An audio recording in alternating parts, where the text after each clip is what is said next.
Hello and welcome to the JB&M Sports Fanatic stream, guys, and we are here for another Thursday night football matchup. This time, we have the Denver Broncos, led by Teddy Bridgewater and company, coming in here at 3-2, including 2-1 on the road. And then you have the Cleveland Browns. They're coming in at 3-3 here, but man, the Cleveland Browns, or I should say what's left of the Browns, they have been dealt a hard hand with injuries. I mean, Baker Mayfield, he's not playing tonight. Nick Chubb, he's not playing. Kareem Hunt, he's not playing. But we did find out that their wide receivers will be playing in this one. So definitely something to look forward to. I mean, you've got Jarvis Landry. He was the first one that we notified that he was going to be returning. And then outside of that, you obviously have OBJ. He's going to be out there as well. He was activated earlier today. Bit of a surprise there. So we're going to see. The weather's windy out there. We'll see how these teams are going to be able to do. But this is going to turn into, I think, more of a defensive game today. But Case Keenum, he does come in with a lot of experience. So that is positive right there for the Cleveland Browns. And so, hey, both of these teams right now, 3-3. Let's see who can go out there and win this game. Meanwhile, the Denver Broncos kick this one off, and the game is on the way. So we're going to take a good look here of the Cleveland Browns offense and see exactly what are they going to look like now without their star running backs in the backfield. Both of their star running backs are out. And so Case Keenum, he's a guy. You remember the Minnesota Miracle? That was your man right there. So let's see what he can do here with the Cleveland Browns. Can he come up with some type of heroics tonight to help this team win the game? All right, so here we go. Case Keenum's going to line up under center here. He takes the snap, fakes it to the back. He throws it. That's Jarvis Landry with the reception. He's got about 5 yards on the play. Good to see Jarvis Landry back. Definitely a welcome sight here for Cleveland Browns fans. So right off the bat, we have that completion.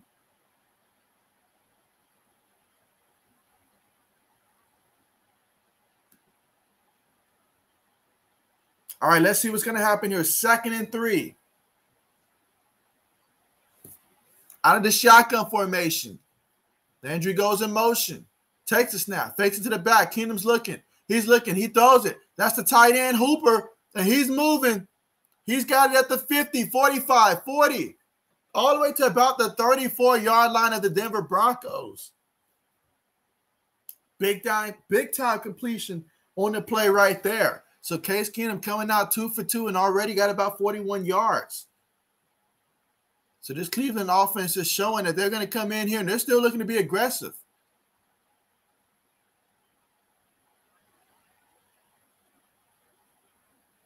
All right, let's see what they do here. 1st and 10, one back in the backfield. Keenum up under center, 3 receivers on the play. 1 tight end, takes the snap, hands it to the back. In the back, he's got nothing but hold. Let's see. He jumps over a guy. What a big carry that was for Johnson. So great news for anybody that started this man in fantasy football, including myself here tonight. What a carry. So the Browns offense coming off to a fast start in this one.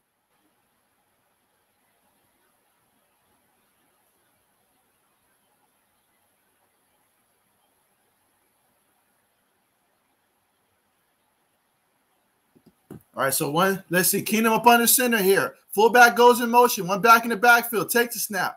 Hands it to the back. And look at that. He has another 1st down. So close to the goal line. Give this man another carry.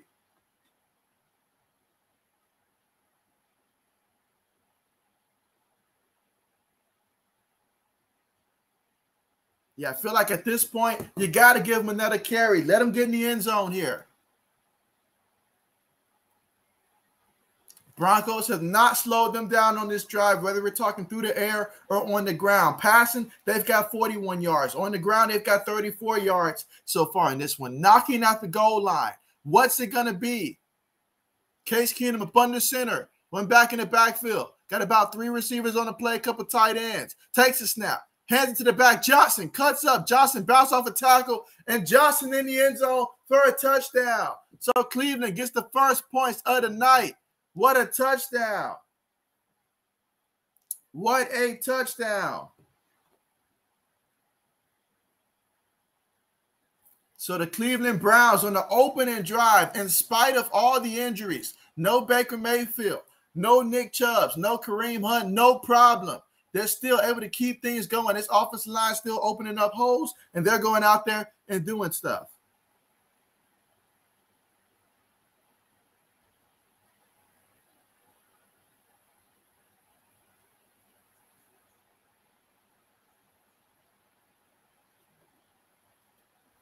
Let's see the PAT attempt.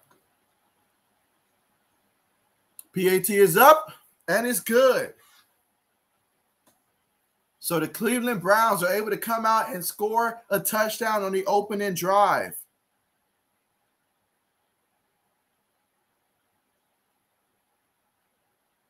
That definitely helps my fantasy football team. No doubt about that.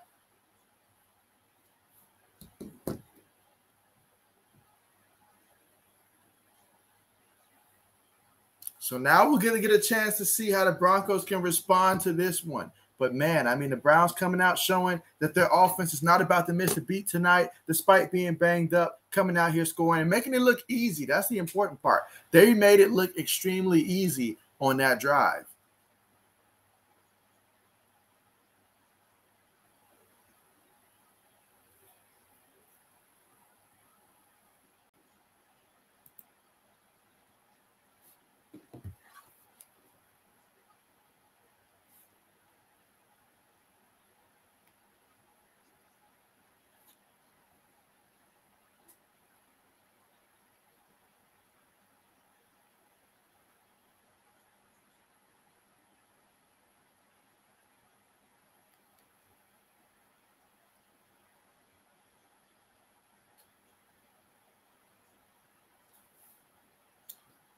Let's see.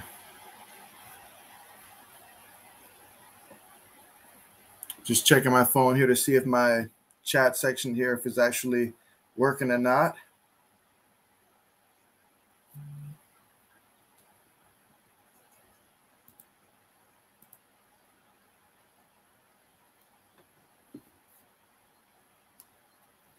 But, yeah, what a game we've got so far in this one. I mean, Cleveland already coming out and scoring some touchdowns. And what I thought was going to become a defensive game, I guess we'll have to wait and see.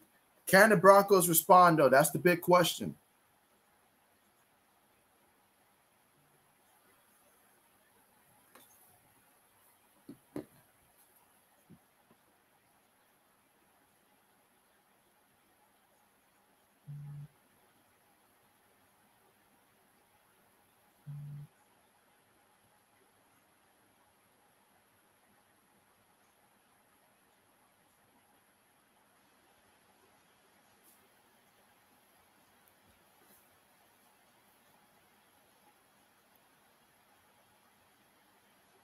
Yeah, so we had 5 plays, 75 yards. That was capped off by the 4-yard touchdown run by Dearness Johnson on the play.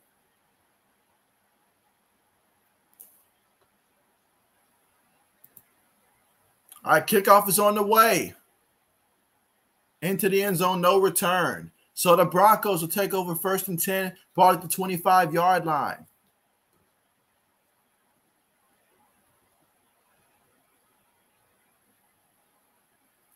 So Teddy Bridgewater coming off that foot injury that he had, he seems to be – the thought is that he's coming into this game feeling just fine. So we'll look and see just how fine it is. But, yeah, definitely looking forward to seeing how he's going to be able to do this upcoming week here, fresh off of their loss to the Las Vegas Raiders last week. So we'll see if they can bounce back here and try to get a win here on the road against the Cleveland Browns.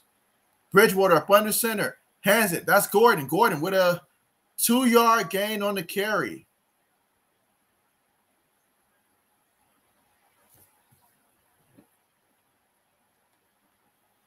That's going to make it 2nd and 8. Ball at the Broncos 27-yard line.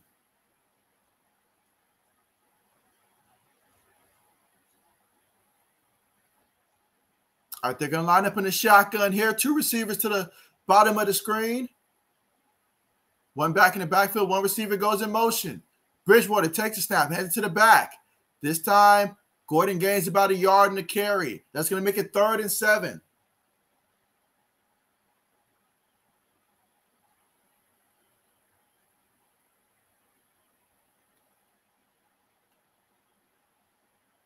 Going to make it 3rd and 7 on the play. See if they can get this first down or not.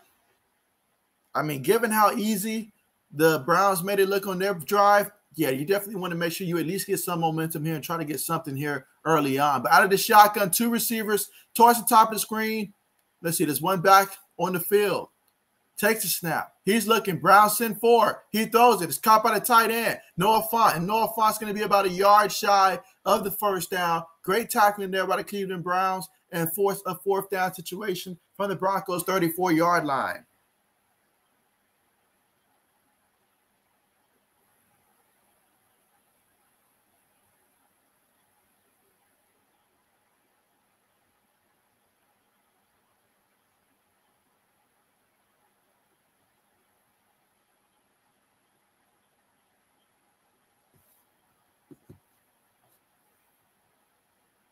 All right, so let's see. Broncos punt the ball. And it is going to be returned. Taken to about the 23-yard line.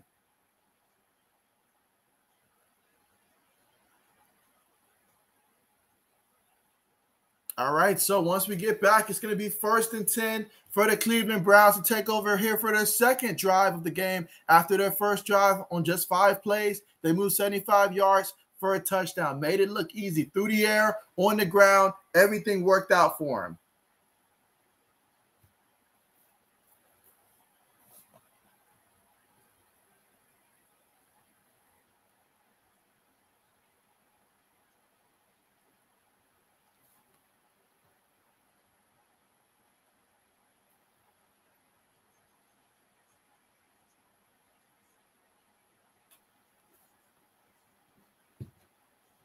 Yeah, so if you're the Broncos, you have got to mix it up because you cannot let this team come out here and run and pass on you. You just cannot let it happen.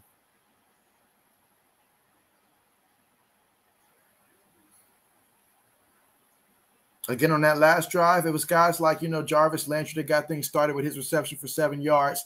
Then you look at Austin Hooper. He had a reception for 34 yards as well. D'Ernest Johnson, though, 3 carries, 34 yards, capped it off with a touchdown.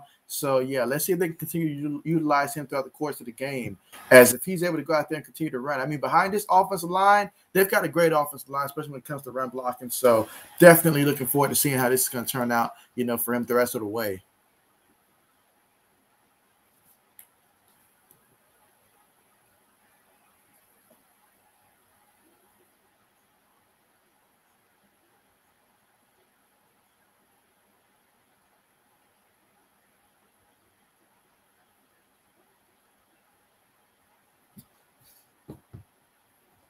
But, yeah, this is important here for the Denver Broncos. You certainly don't want to see the Browns come back out here after what they did on their first drive and just continue to move the ball with ease. I mean, because honestly, it looked way too easy on that one. And so especially since the Browns are playing banged up, they're not at 100%. So certainly you have to come out there and establish a way. Right now, both of these teams are currently 3-3. So this is a huge game that can swing a season in the right or wrong direction, especially since both of those teams are in pretty tough divisions. So certainly you want to make sure that you come out here if you're the Broncos and try to establish your defense a little bit better, definitely better than what you did the first time around, for sure.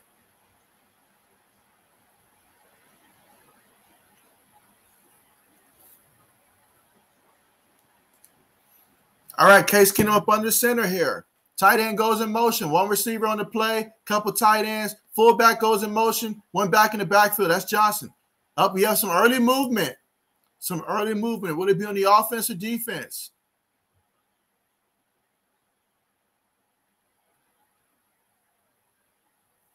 All right, they're saying false start in the offense here.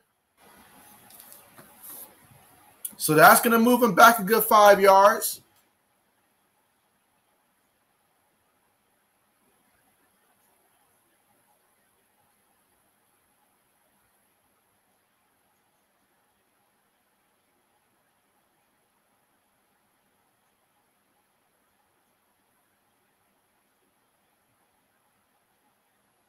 All right, here we go. Out of the shotgun formation here.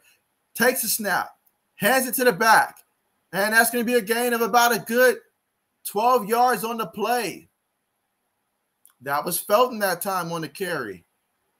So the Browns, they're still using that whole rotation that they love to do in terms of just swapping in and out running backs in this one.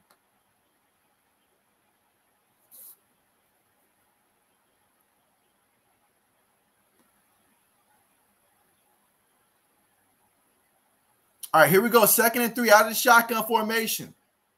The back goes in motion. That's Felton. They've got 4 wide on the play here. Broncos look like they may be sending 3. They do send 3. He throws it. It's caught. That's Jarvis Landry. Makes a move. Gets the first down. Out of bounds. Let's see. He picked up 4 yards. So, yeah, that's the first down. It's going to be 1st and 10 from the Cleveland 34-yard line.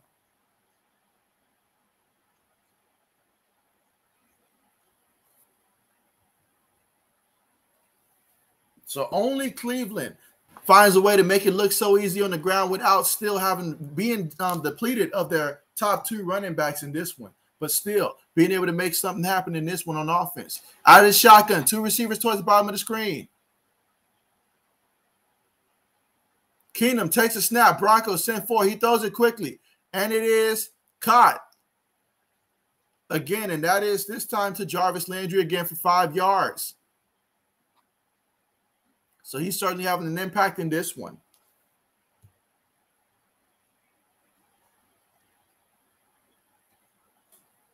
So Case Keenum so far, he's 4-4 passing, 50 yards.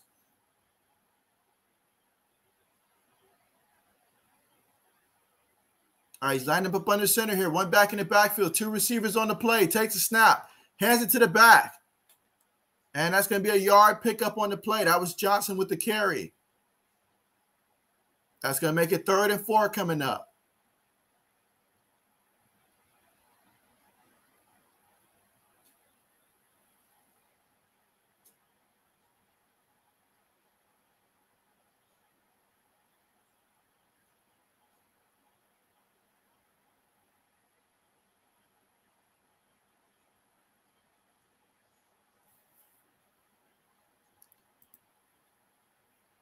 And so, Michael, thank you so much for joining the stream, man. Glad to have you here. I appreciate you for coming through. Yeah, definitely let me know who you got in this one and what's your final score projection. Right now, we know the Browns are up 7-0 in this one. Seem to be moving the ball pretty nicely so far. Case Keenum's looking really good right now. But, yeah, let me know who you got in this one and your final score projection. All right, but here we go, 3rd and 4. So far, Case Keenum, he's 4-4 for 50 yards through the air. He's lined up in the shotgun here.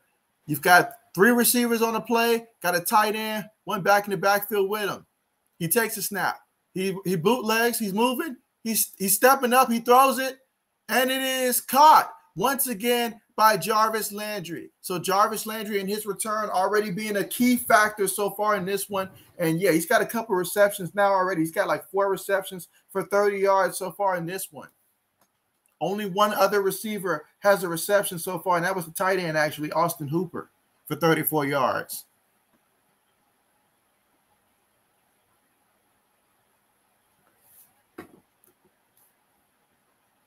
I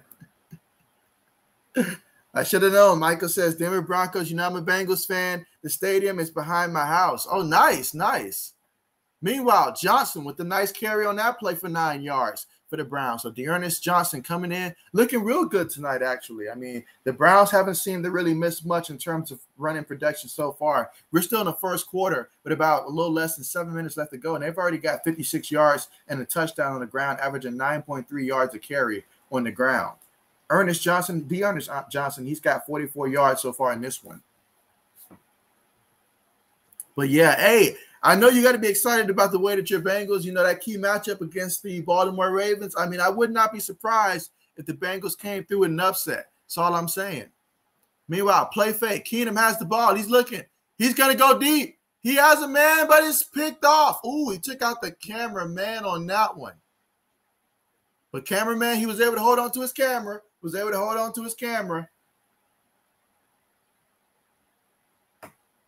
And that's the important part for a cameraman. Protect the camera first. But the question is, was it an interception? I didn't see the replay. It looked like he was out of bounds, but let me just see the replay. Okay, yeah, he was out of bounds. But you got to like the effort, though. He was trying to hit OBJ, but he underthrew that one. Wasn't able to convert. 3rd and 1, trying to get back to the ground game. And let's see if they can run the ball here. Take it. They hand it to the up back. He gets the first down. He looks kind of like Peyton Hillis back there. Reminds me of the old days of having Peyton Hillis in the back field. You see that number 40 and stuff like that. Let's see. Michael says, I know Cleveland Browns will win by far 43-24. So 43-24. And so, yeah, my predictions earlier today, I had Denver winning this one.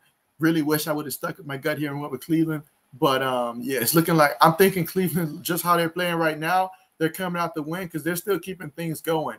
And right now, the Broncos offense looks like it's going to take a while to move the ball. We'll see if that changes, though. They hand it to the back. That's Felton. And Felton, he's still on his feet.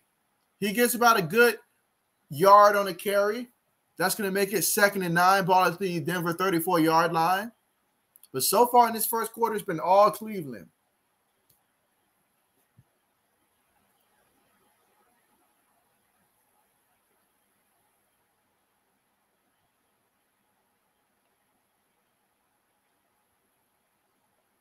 And so Felton, the 6th-round pick out of UCLA. So Keenum is 5 of 6, 64 yards. And this one lined up in the shotgun formation. 3 receivers on the play. Hands it to the back. That's Felton. He gets a couple yards there. But there is a penalty. There is a penalty. So let's see if that's going to call it back.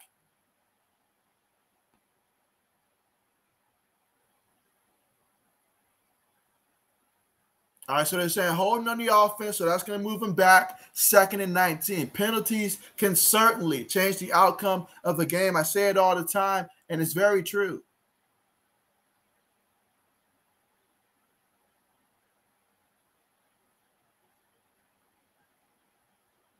So now this offense has got to find a way to overcome that penalty. All right, out of the shotgun, 2 receivers towards the bottom of the screen. 1 at the top. Takes the snap. Keenum's looking. Broncos send forward. Throw it to the back. That's Felton. He tries to make a guy miss. He's still on his feet. And he gains a good about 8 yards on the play. That's going to make it 3rd and 11, ball at the Denver 34-yard line. So on this drive, we already have 10 plays, 41 yards, about 5 minutes and 32 seconds off the clock.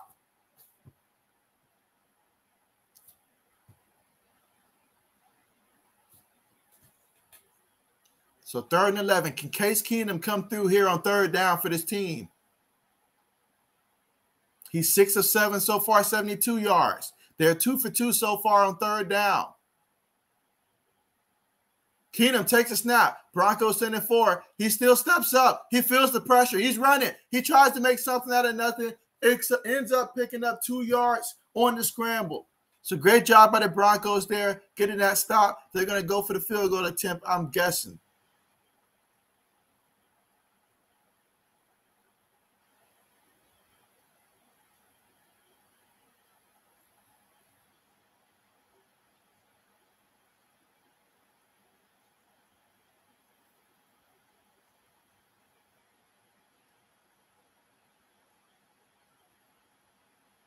All right, so let's see if he can make this one in the wind. 52 yards. Kick is up. Kick is good. All right, so the 52-yard attempt is good for the Cleveland Browns.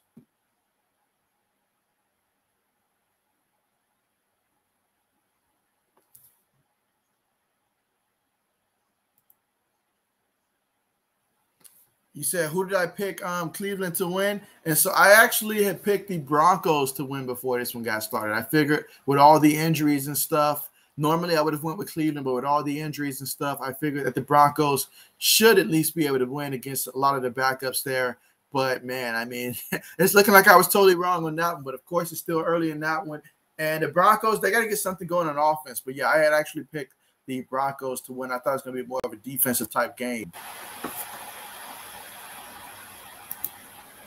I mean, the Broncos, they came off to a hot start this season, but lately, I mean, it's just been a struggle lately. And so I know Teddy Bridgewater, coming, still dealing with that foot, but he's good enough to be out there. We'll see how how they do as this game progresses, but they got to get something going on offense right now because it's evident that Cleveland offense, they're ready to play. Regardless of who's in there, they're ready to play.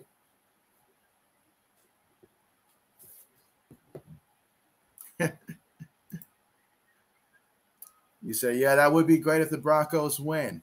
And so, I mean, there's lots of football left to be played. A lot of football left to be played. You know, Teddy Bridgewater, he's going to find a way to get those guys going. They may have to pass early on in the downs because Melvin Gordon, I mean, we'll see if he can get things going on the ground, but they may have to just be aggressive, come out looking to pass earlier and see if that helps. Got to watch out for guys like Myles Garrett, though, because he can mess up some plays for you, so got to be careful of him.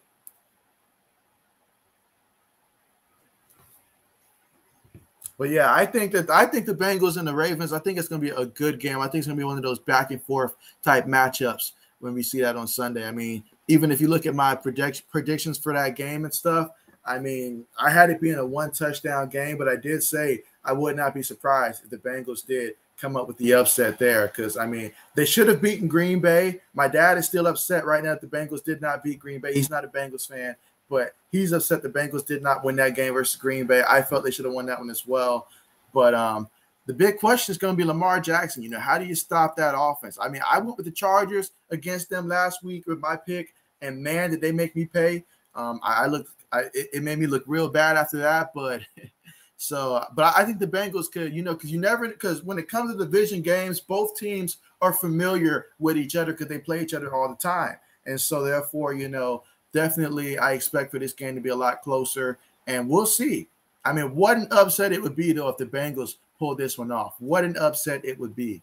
Everybody would have to recognize the Cincinnati Bengals at that point, I feel. All right, so on the return, he takes it to about the 17, 18-yard line. Well, yeah, I'm excited for that one. I think the final score is going to be 31-24, but I mean, Lamar, he's out there, you know, moving the ball. You guys got to create some turnovers defensively to help you out in that one. But I'll be rooting for a good game, and I would love to see the Bengals come up with that upset. But here we go, Teddy Bridgewater and company. All right, Bridgewater up under center. Got a couple tight ends on the play. Receiver goes in motion. 2 receivers towards the bottom of the screen. There's movement on the line. And, yeah, we've got a Cleveland Brown that jumped.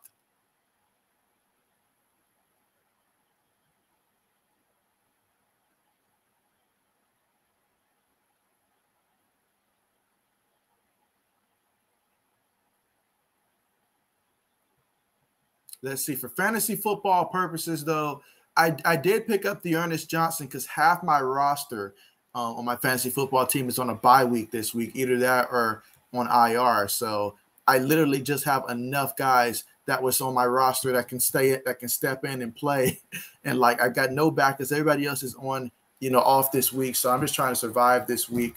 Luckily, my opponent doesn't seem to have as many players as well, but still just trying to win. But yeah, I've got the Ernest Johnson in for my fantasy team in this one. I had Donovan Peoples-Jones until I saw that OBJ was going to be starting, and I was like, yeah, let me take him out the lineup. Him plus Jarvis Landry, got to take them guys out. Got to take them out. All right, Bridgewater up under center. We've got 1st and 5 now after that penalty. He's looking. He's dropped back. Browns are sending 4. He throws it to the back. Let's see. He makes a move. He gets the 1st down. And that's going to be a pickup of about a good 8 yards on the play. Takes it all the way to the Denver 31-yard line.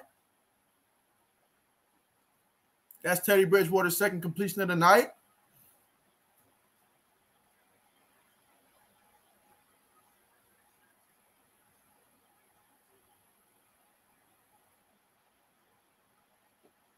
All right, Bridgewater up under center, one back in the backfield.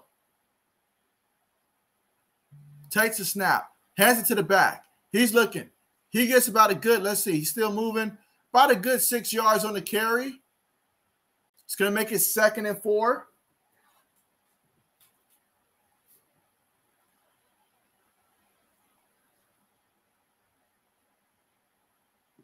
I do have the kicker for the Broncos, and I literally picked him up before this game, so I do hope that he gets some points in this one.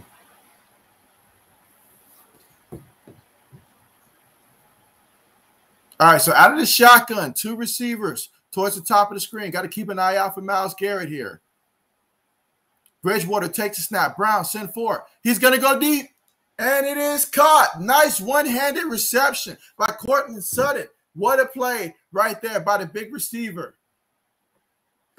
And that is 31 yards. Takes it all the way to the Cleveland 32-yard line. So what a play. If this can jumpstart this offense, that'll be huge.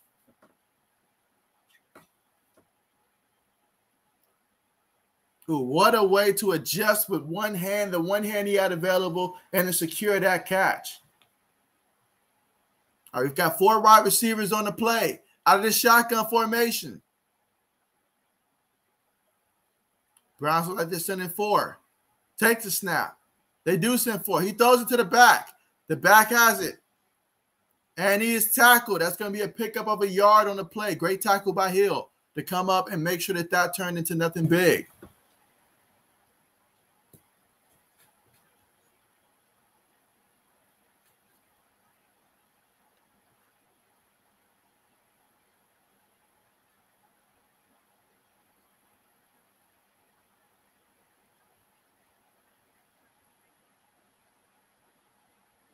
All right, here we go. 2nd and 8 out of the shotgun.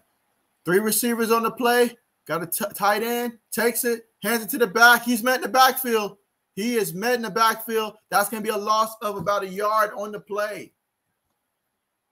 So that's going to make it 3rd and 9. Ball at the Cleveland 31-yard line. 10 seconds left to go here in the first quarter. Let's see if this will run out the rest of the way. That was McKinley on the tackle.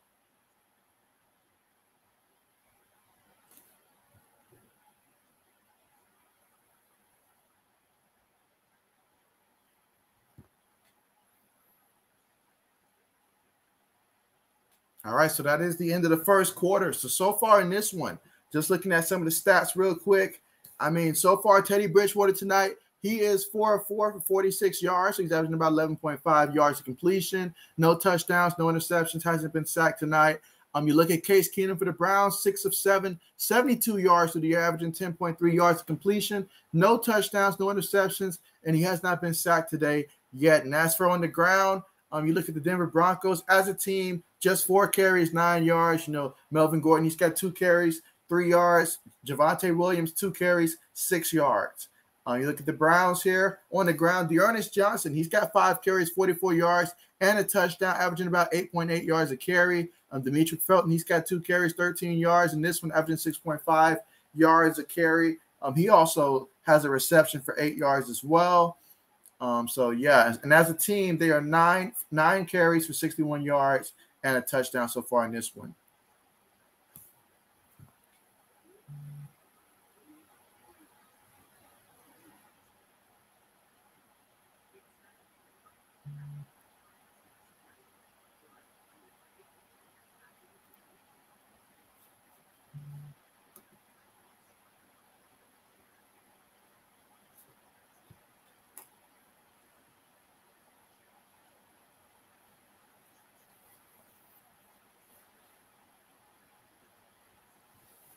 But, yeah, so far in this one, the Browns are up 10-0 at the end of the first.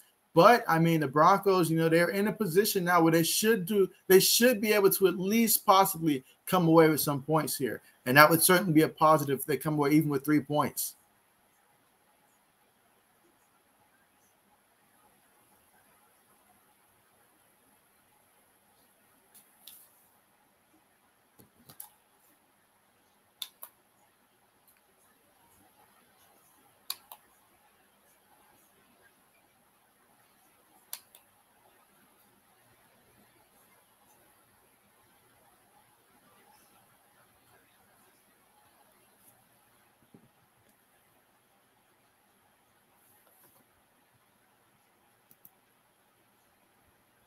And so Ethan has joined the stream. Thank you so much for joining the stream. Ethan, what's good, man?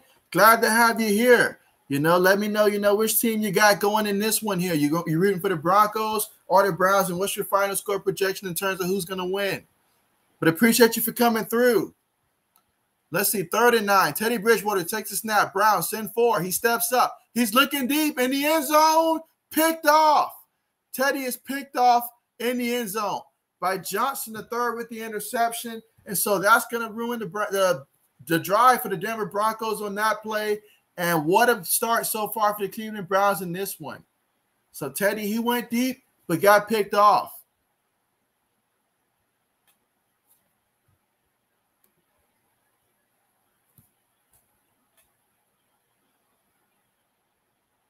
Yeah, he definitely underthrew the receiver on that one. All right, so my man Ethan says Browns 100%. He says 30-17. So 30-17. And so, yeah, I mean, judging by how this game is going right now, shoot, I definitely agree with that 1,000%. Matter of fact, I think the way that this game is going, the Browns could very well end up scoring about 38 points in this one, and Broncos probably end up with about 13 or 16 points at this point. But let's see. Case Keenum up under center. Takes a snap. Broncos send forward. He throws it to the back. That's Johnson. Johnson makes the first guy miss. Johnson still on his feet. I'm so happy I was able to pick this man up in my fantasy football league. I'm in a 16-person league, so believe me when I say half my team is on a bye week, I desperately needed for this man to do something tonight, and he is already showing coming through for my fantasy football team. So I'm happy about that. But yeah, very impressive at what I'm seeing so far from Cleveland. Like what I'm seeing so far from Case Keenum. You know, obviously having Jarvis Landry back, that is really huge already. You know, Austin Hooper, he has that one reception so far. Let's see, one back in the backfield, takes a snap, hands it to the back. He's going, and he falls just shy of the first down, and that should make it 3rd and 1 at the Cleveland 29-yard line. Let's see, Ethan says he also needs Johnson, but he also needs Sutton to help him for his fantasy football team. So I've got the Broncos field goal kicker, so that's the only person in the Broncos that I have. I've got 3 fantasy football teams, but I've got one of my teams is the Broncos kicker. I picked him up last minute. And then, yeah, I need Johnson to have a monster game because I got a lot of guys in the bye week this week. So, yeah, I need a monster game from him. Landry goes in motion. One back in the backfield is Johnson. They hand it to Johnson. Johnson goes in. He's got the first and then some. He stays on his feet all the way to about the Cleveland 39-yard line. My man Johnson, he looks like Nick Chubb II right now. Keep running with him. Love this. Love this. All right, so Johnson's going to come out, but that's okay. We know how Cleveland like to rotate their running backs. Make sure you put this man in when you get to the goal line, though. All right, this time they got Kelly Jr. in the backfield. They've got Felton lined up at wide receiver, so 2 backs in the play, 2 tight ends as well, and 1 receiver in the OBJ. Keenum up under center. Felton goes in motion, hands it to the back. He cuts up, and he has a first down. So, yeah, I mean, this offensive line, give them credit.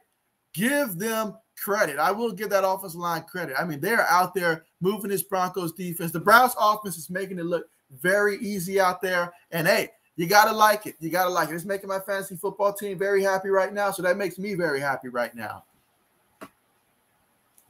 All right, here we go. One back in the backfield again. This time the 2 tight ends. Motion to the other side. They still got Felton in. He goes in motion. Takes a snap. Hands it to the back. He's running. And this time it's going to be a pickup of about 2 yards on the carry for Kelly Jr. That's going to make it 2nd and 8 at the Denver 48-yard line. Let's see. Ethan says, I've never heard of him prior to this game. And so I did hear of Dearness. I can't remember where I heard of him from. I mean, was he there before? I can't remember too much, but I do know that I was familiar with his name enough to know where to look when I found out that both Nick Chubb. When I found out Nick Chubb wasn't playing, I knew to pick him up because he was going to take the role of Nick Chubb. If Nick Chubb played, then, yeah, Felton probably would have been a guy to play because he would have taken a Kareem Hunt type of role.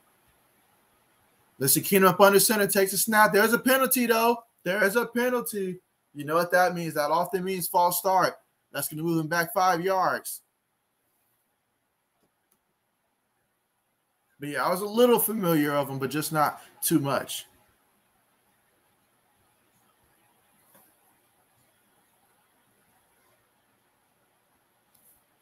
All right, so that's going to move him back 5 yards there.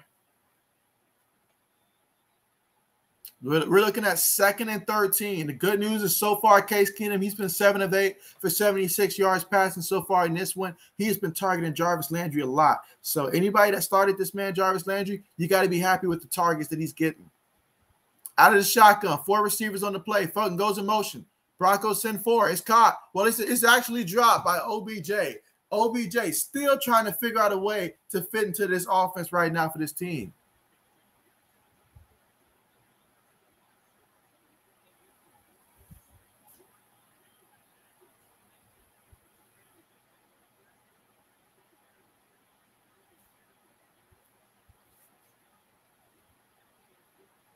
All right, so let's see what they're going to call here on 3rd and 13.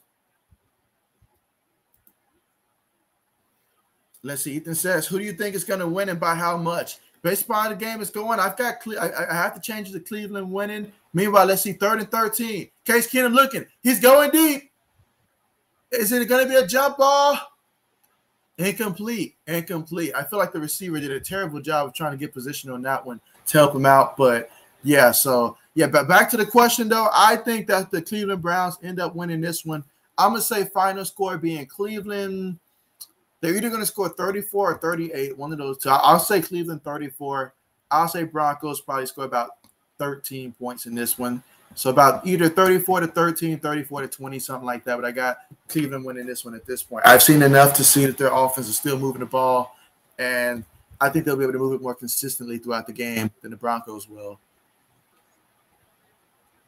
All right, so we got a punt up. Let's see if we'll get a return from the Broncos. And we will get a return. He's at the 10. Let's see, tries to make a move. Doesn't work. He's tackled at about the 13-yard line. But this will be a huge game for the winner of whoever wins this game right here, because right now both of these teams are currently 3-3 right now, and they're both in tough divisions. I'm not going to lie. They're both in tough divisions. But I mean, if Cleveland can win this game, obviously, I imagine that by the time they come back out there, Nick Chubb should be close to playing. And even if he isn't, if they can run the ball like they are right now with the backups they got, that's still good. Obviously, the biggest question is going to be Baker Mayfield. We know that injury is going to be something he's got to play with throughout the course of the season. But from a team perspective, if you can win this game tonight and you know that you won't be playing, obviously you have a couple extra days to rest because you're playing now on Thursday, that bodes well for your confidence moving forward. So it really does. Let's see. Ethan says you got the Browns winning by 3 touchdowns. I agree. It's absolutely. I mean, from what I'm seeing right now, Case Keenum, he's looking good. I mean, I still believe in a fully healthy Case Keenum is a better option right now than an injured Baker Mayfield. Now, if Baker Mayfield's not injured, clearly that's the better option. But if he's injured with that shoulder and stuff, you got to like your odds with Case Keenum coming in Thursday night. He comes with a lot of experience. And he doesn't have to do too much. He doesn't have to go out there and air it out because the Browns have an abundance of running backs, and that is very evident today. When you lose your top 2 running backs, and not just any running backs, we're talking about some big-time running backs. And fantasy football owners, Browns fans, they know that. But, yeah, that's going to be what that looks like. So this is a huge game right here for the Browns if they can come out here and not just win but dominate without their guy. Let's see. Ethan says, any idea when Mayfield will be back? Well, I mean, if they really needed him to go today, they probably could have went with him today. So my expectation is that the next time that the Browns go out there, I expect for him to be suiting up for that game. So I expect for that because right now he can play through the injury. It's just they felt it was too soon. If it wasn't for Thursday Night Football, I believe he would have played this week. But because it was so soon, that's why they did not play him this week. So I'm fully expecting that next week Baker Mayfield would be back in that lineup. And if you know Baker Mayfield, he wants to be out there real hard. So, yeah, he's going to be out there. So you best believe the next time the Browns suit up, the expectation is that he'll be out there. So, yeah, definitely wouldn't worry too much about that one. Now, obviously, that injury out there is going to be something that every hit that he takes, you're going to hold your breath because, I mean, a bad hit can really mess up that shoulder even more because he's got to have surgery on that at the end of the season. But he feels he can play through that. And Mayfield, he's a tough guy. It's his non-throwing shoulder, so that's the positive part about it. So, yeah, but he should be back the next time they suit up there to play again. Meanwhile, Bridgewater up under center. 3 receivers on the play, 1 back in the backfield. Up there's a penalty. Moving back 5 yards. I think the tight end moved on that one.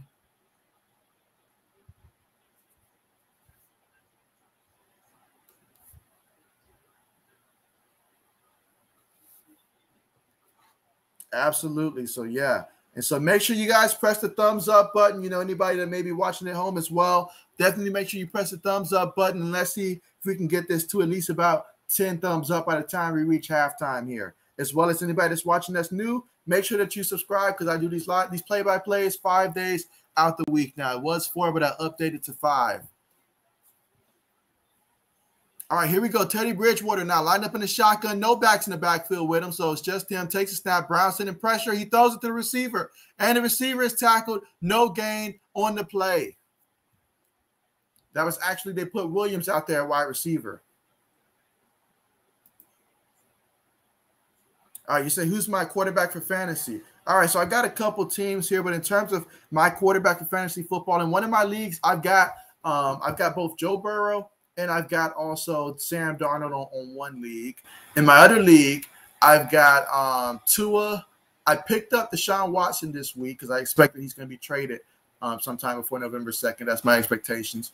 Meanwhile, you've got Teddy Bridgewater throws the ball, he completes it, and that's going to be a pickup of about 6 yards on the completion to Melvin Gordon, the third. Let's see, but I also, in that team, I've got Tua, but I've also got as my main quarterback, who's the main quarterback of that league? Was it Russell Wilson? Or no, Russell's in my other league. So for this league, I've got, dang it, who do I have starting? Give me 1 second here. I totally forgot about that league. I don't know why I forgot about that. That's right. Okay, so in the one league, I've got Aaron Rodgers and Justin Herbert in one of my leagues. And so I'm extremely proud that I was able to pull that off without taking either extremely early in a 16-person league. Meanwhile, Teddy Bridgewater throws it, and it's caught by Noah Fant, but he's going to be short of the first down. So they got to punt the ball on 4th and 3 from the Broncos' 20-yard line. And so, yeah, having both Aaron Rodgers and Justin Herbert. I've been starting Justin Herbert ever since week 2 after what Aaron Rodgers did to me in week 1. And so, but this is going to be the first week that I start Aaron Rodgers because Justin Herbert is on a bye. So those are my quarterbacks. 80s, thank you so much for joining the stream, man. Glad to have you here. And so let's see. 80 says, JB, sorry I'm late. I was on the phone with Baker explaining to him if Odell has a good game, it's not on him. That is funny. That is funny. But I don't think you have to worry about that tonight because everybody else is having a good game but OBJ right now for the Browns.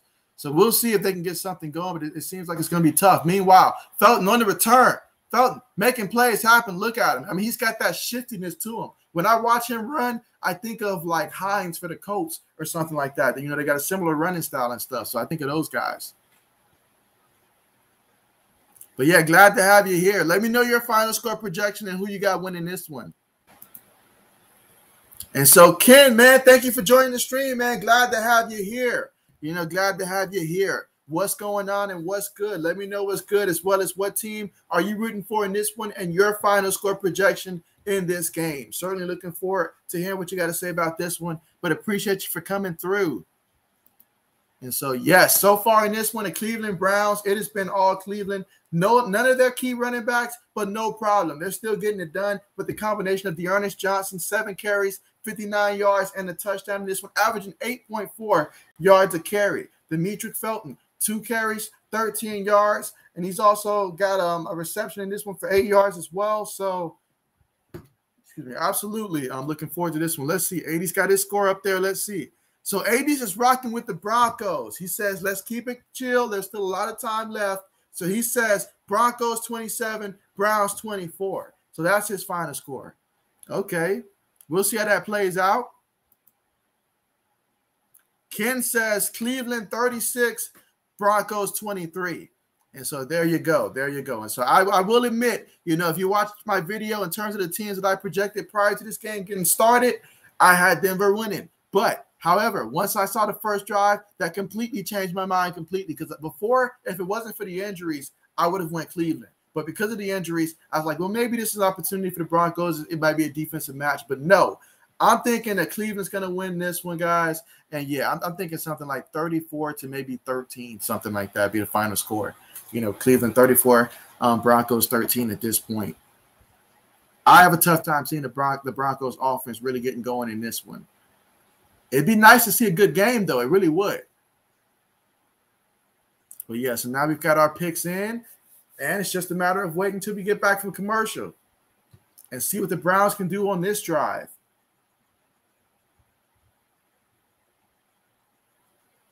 Let's see. The person that I'm going against in fantasy football, he's got Felton for the Browns, so I got to hope that Felton doesn't do too much out there tonight. I got the Broncos kicker. I'm really regretting picking him up. I picked up the wrong kicker. So I hope that they can get some field goals out of this. Again, more than half of my teams are on bye weeks this week, so just trying to survive this week and hopefully get some W's. Meanwhile, Case Keenum up under center here. Receiver goes in motion. 2 receivers towards the top of the screen. Take the snap. Hands it to Johnson. Johnson, he goes for it, fighting for it. Picks up about 3 yards on the carry. Dearness Johnson. Making a name for himself. That's what you got to do. Okay, look at Baker Mayfield out there.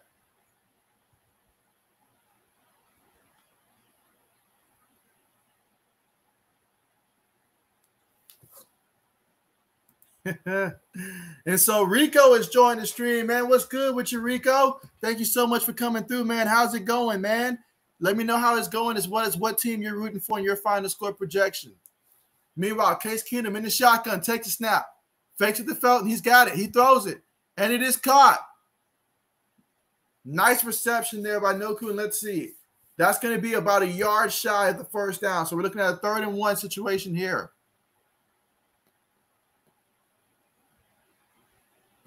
I mean, Case Keenum making it look easy. Let's see. Ethan says, I need something to pop off because so many of my players have a bye. That's the problem, for real. Like, I had to pick up – I'm a Patriots fan, but I had to pick up Kendrick Bourne, and I'm extremely nervous about that. In a 16-person league, he was the best receiver available. Meanwhile, they hand it to the fullback. I'm telling you, that fullback is giving me Peyton Hillis type of vibes back there. Every time I see him back there, I keep thinking that's Peyton Hillis back there. But yeah, absolutely. I understand that. Yeah, for my team though, I do need the Broncos to get at least some field goals in this one. Make me feel decent about my kicker. Give me about 3 field goals in this game, and I'm happy. Look at the difference in rushing yards. The Browns have 95 rushing yards. Broncos only have 9. Case Keenum up under center, one back in the backfield. Receiver goes in motion, takes a snap. Fakes it to the back. Keenum's looking. Pressure's there. He throws it up. Incomplete. Excellent coverage on the play. Excellent coverage on the play. Patrick Surtain, the second with that one.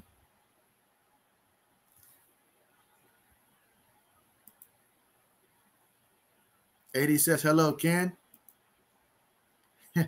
AD says that Baker is out for the season. I'm sure JB. That is not what the report says. I am not the reporter. I don't pull Adam Schefter's out there and decide, the information. No, I just report what's out there. So the expectation is that he should be good to go next time.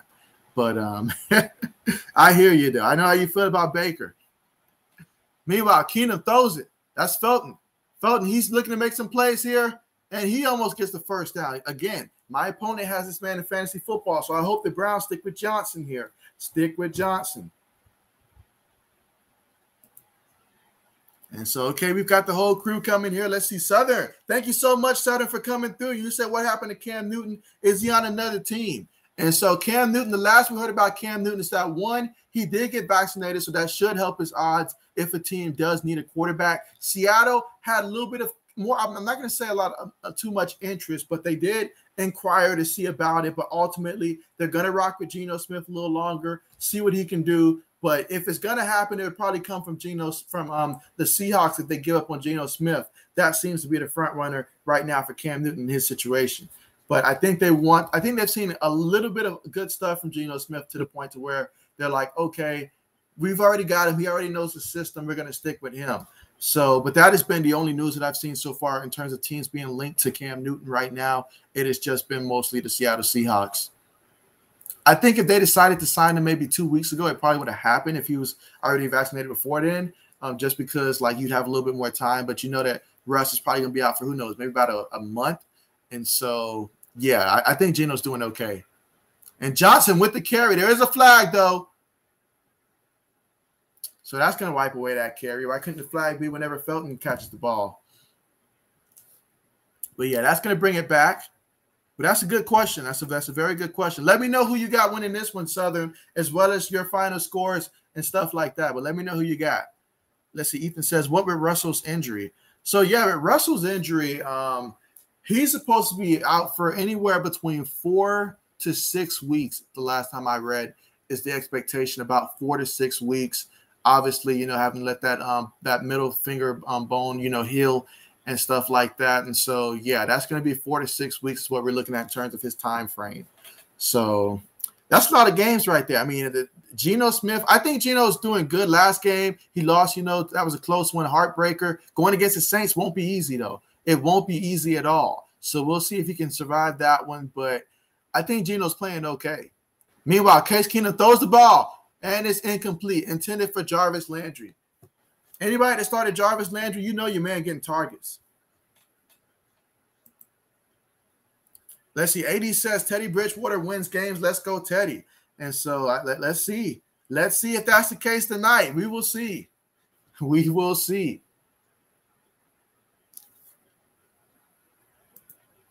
So it's going to be 2nd and 15. We're in the second quarter now. 4 minutes and 34 seconds left to go in this one. Out of the shotgun formation, 3 receivers on the play. One back in the backfield. I believe that's Felton. He takes a snap. He throws it, and it's caught by the receiver.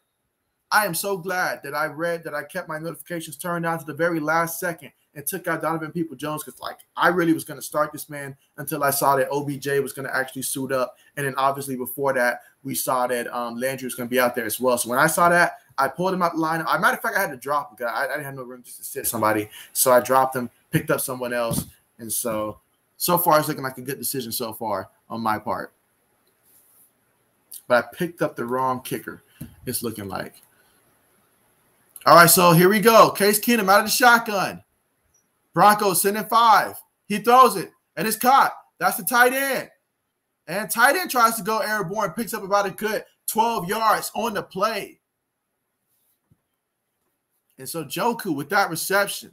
And we know what Joku used to be a couple seasons ago, so let's not forget the impact that he could have in a game. He still has that talent. But, yeah, Big Country says Cleveland 40-16. So, yeah, I projected about 34 to about 13, and he says 40-16. So we're right close to similar lines there. I like that one.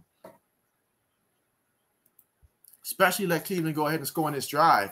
Let's see, takes a snap. Out of the shotgun, he's looking. Oh, he's feeling the pressure, and he's sacked. He is sacked. That's a loss of 5 yards. So the Broncos defense finally gets to him and sacks him, and they lose 5 yards on the play. First sack of the game for either team. And we've got 3 minutes left to go before the half. 80 says sack. 80 says 40-16. He said, what's going on?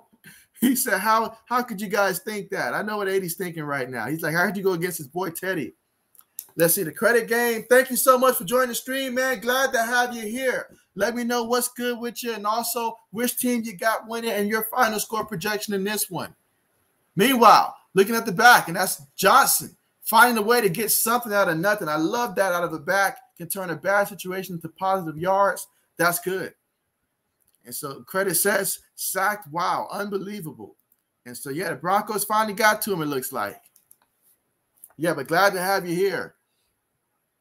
So here we go, 3rd and 13 at the Broncos 23-yard line. So far in this drive, you have 11 plays, 46 yards, 6 minutes, 37 seconds in terms of off the clock. So let's see what happens here. Big third down for both teams. And, of course, we got the 2-minute warning, so we'll have to wait for the 2-minute warning to come through. I feel like this game is going by real fast, guys. Like, not even lying. Like, this game is going by extremely quick. I guess because the Browns are successfully running the ball as they are, taking a lot of time of possession. I mean, I think they've got twice the time of possession that the Broncos currently have so far in this one.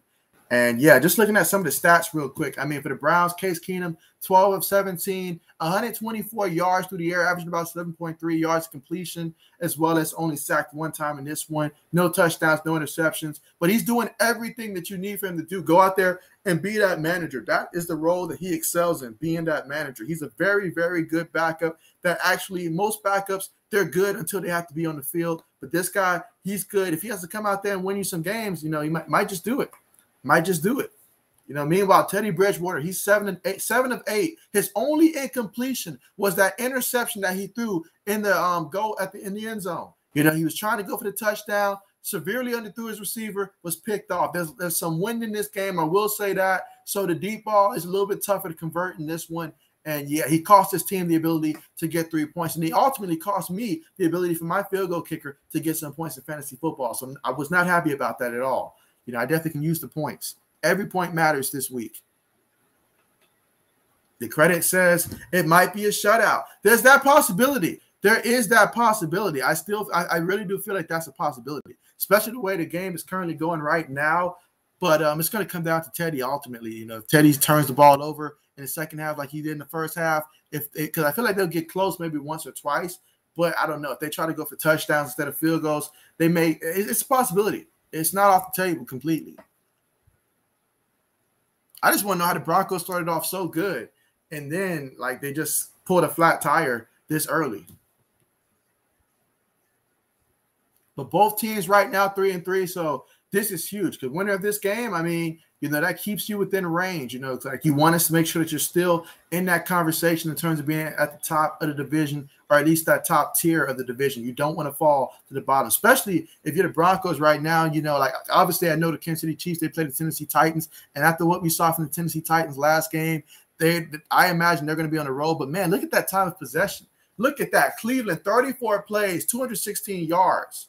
Meanwhile, the Broncos, they have about a third of that. And so, wow. All right, but let's see what they call here on 3rd and 13.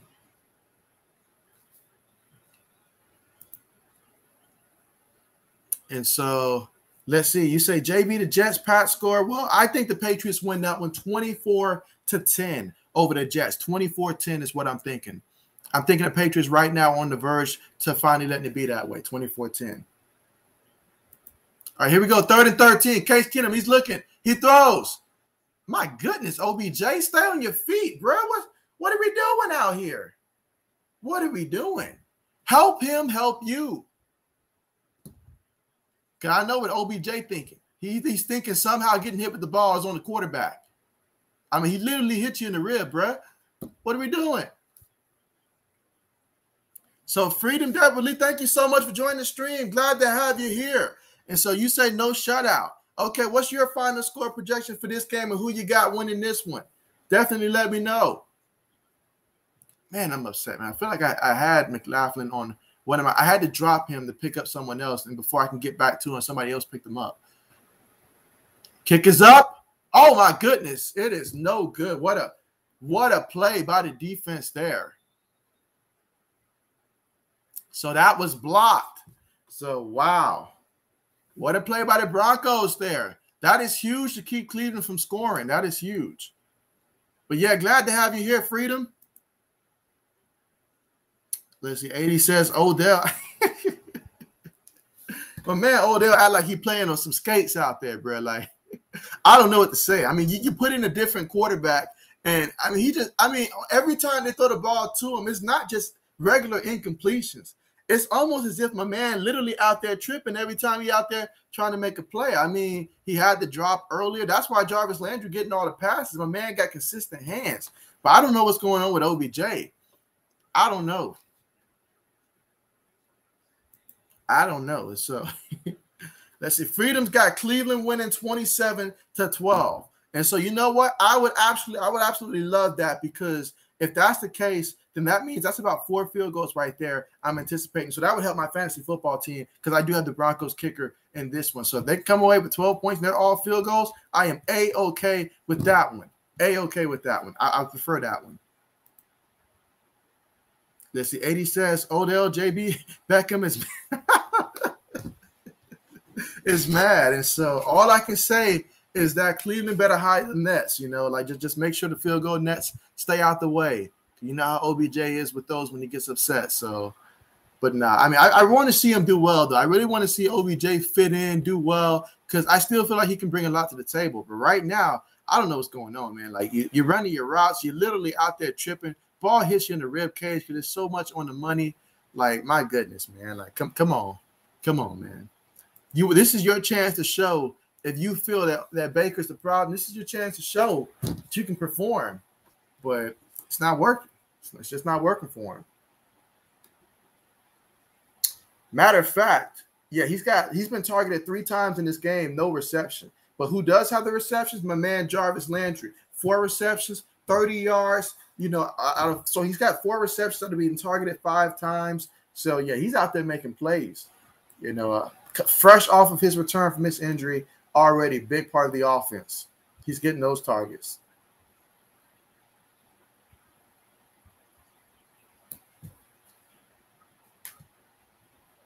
If I'm the Broncos, though, I want to get Courtland Sutton more involved through the air, call a couple more screens from Melvin Gordon III, get him the ball that way, let Javonte Williams carry the ball a little bit more, stuff like that. But I really want to get Courtland Sutton involved if I'm the Broncos here.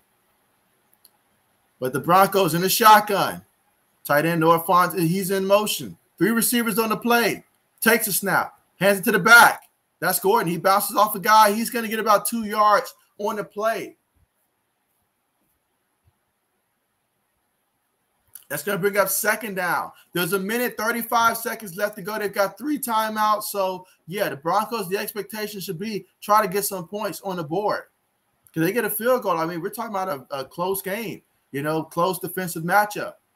Bridgewater takes a snap. Cleveland sends 4. He's looking. He moves. Makes the guy miss. He's on the run. He throws it out of bounds. Incomplete. So it's going to be 3rd and 8 coming up from the Broncos' 33-yard line. This is the situation where you got to make sure you convert here. And you got to wonder just how good is Teddy Bridgewater's foot right now. Just how good is it? It looks like he's walking with a bit of a limp. We know that was an issue coming into the game. But this offense is going to go as far as Teddy takes them. But here we go, 3rd and 8. Got to watch out for Myles Garrett and company. This is where they take over. You're going to line up in a shotgun formation. 3 receivers on the play. Got a tight end in the back as well. Browns, they're sending blitz. And the pressure. He avoids the pressure somehow, and he just throws it away. Somehow, some way, he was able to avoid the pressure and have the strength to be able to throw that ball out of bounds on that play. But, yeah, you can tell his foot is not 100%. And so the Broncos, they have to punt the ball. They're going to have to punt the ball again.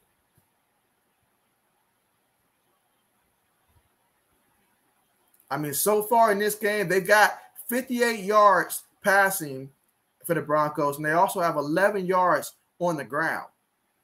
So they've just got a total of 69 yards on offense in the first half so far. Punt is on the way. All right, fair catch assembled. Caught at the 20. So we're looking at a 1st and 10 from the Cleveland 20-yard line. Let's see if they can get some more points here before the half. They've got all 3 timeouts, 1:02 left to go. And so 80 says, fam, oh, damn, come on, Teddy. And so, yeah, 80's is rooting for Teddy. 80's is going to show support for his man, Teddy Bridgewater. It's funny because every time I talk with the Sports Blitz about Teddy Bridgewater, you can tell he's not too fond of Teddy Bridgewater after last year for the Panthers. It doesn't seem that way. So even the Broncos is doing good. He was not sold on Teddy at all. But, yeah. I got to love that Aaron Donald commercial right there.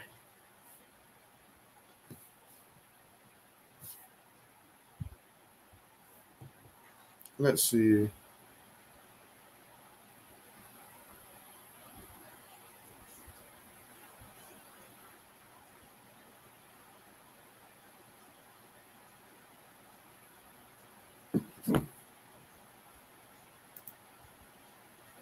Let's see. 80 says Teddy has heart. He does have heart. He does have heart. He really does have that. And I was so happy to see him work his way back into becoming a starting quarterback in this league. I know when the Broncos traded for him, he had to come in.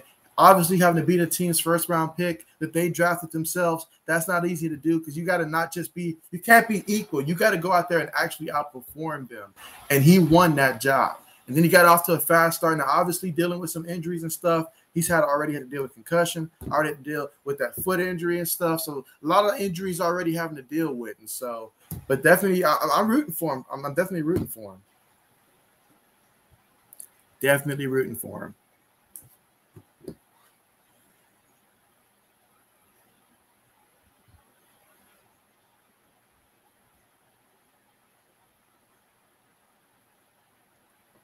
Absolutely.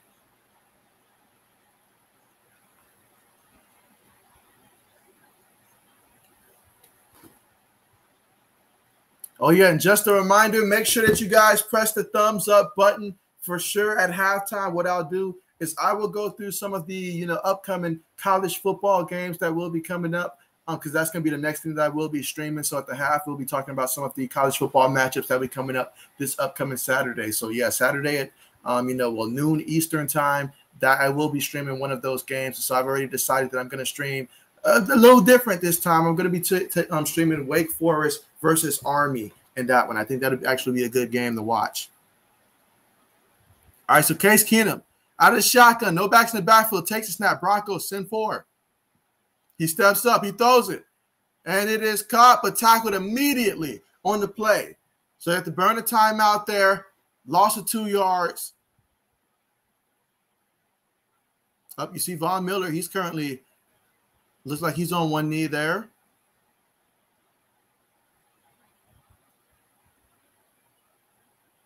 Let's see. Von Miller ran into his own guy.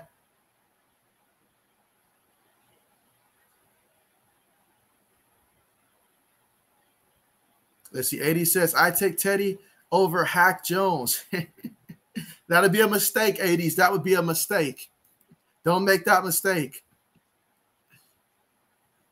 All right, so yeah, that timeout is by Denver, obviously, so they can look at Von Miller. And so, David, thank you so much for coming through for the stream, man. Glad to have you here. Let me know what's good and who you got winning this one and your final score projection as well. But glad to see you come through for the stream. And you say halftime. So, yeah, absolutely looking forward to that halftime for sure. Yeah, at halftime, we'll go through each pick and also make sure that you guys let me know who you guys have once we go through those picks at halftime, who you guys have winning those matchups. But, yeah, definitely paying attention to Von Miller right now and seeing how that's going.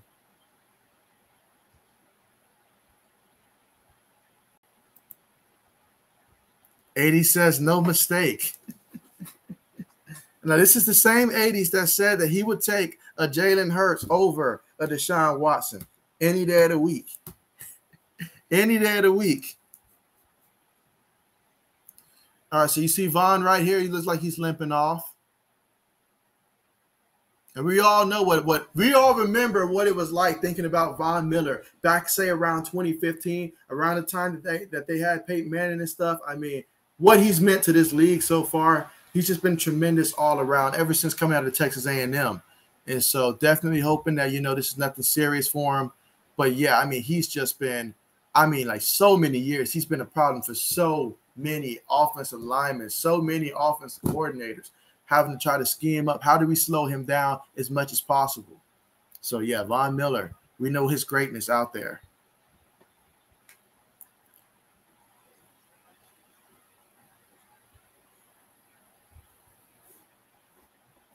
All right, again, we're in the second quarter. 47 seconds left to go. Let's see, 2nd and 12. Out of the shotgun, 4 receivers on the play. Johnson is the back in the backfield with him. Keenum takes a snap. Broncos sending forward. He throws it, and it is incomplete again to OBJ. And now OBJ, he looked like he's in pain. Is it his shoulder? He was injured on the play. Let's see what happened here. He was coming down with it.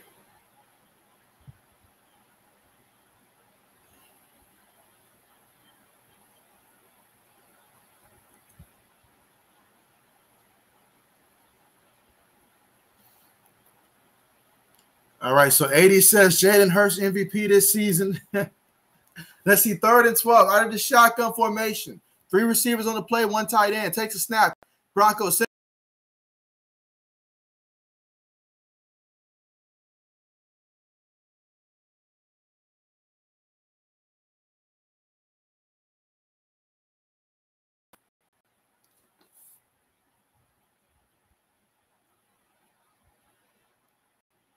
Yeah, it's going to be 4th down and 12. Somehow, Cooper missed that one. He went just above him. And Keenum was able to get rid of the ball. So great job on that play. That's going to help you out with the field position battle. But David says Cleveland 30-0 over the Broncos. So he says it's going to be a statement win. Without your key players in this one, come out and beat them 30-0. Meanwhile, the punt is on the way. All right, there's going to be a return here by the Broncos. Let's see, he's at 25. Makes a move at the 30. He's brought down at the Denver Broncos 30-yard line. So Spencer has about 13 yards on the return. We've got 23 seconds till halftime. Yeah, if I'm the Broncos, I'm just going to go ahead and just run the ball, go to halftime at this point.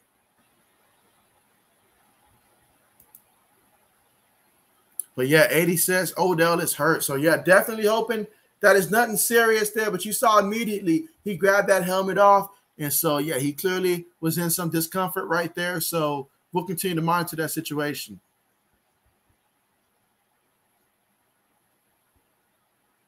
All right, so here we go. Out of the shotgun formation, you've got 3 receivers on the play. Bridgewater in the shotgun. Takes a snap. Brown send 4. He's looking. He's going to go deep. And that is incomplete. There is a penalty. I feel like that was offensive pass interference. I mean, yeah, that's got to be offensive pass interference there. It's got to be. It's got to be. Like the defensive back, I mean, he did his best to try to make a play on the ball, but yeah, that's all on the receiver there.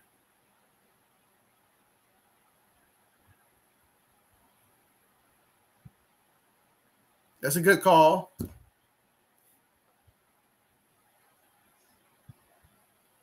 Yeah, so it goes back to what I said. Just run the ball at this point. Take it all the way to halftime.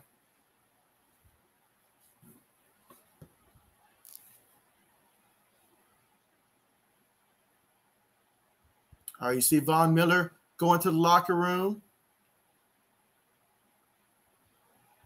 All right, so Bridgewater, line up in the shotgun. 3 receivers on the play. He's got one back in the backfield with him. Takes a snap. Hands it to the back. He goes up the middle. And he gains some yards on the play, about 6 yards on the play. That should take him all the way to halftime.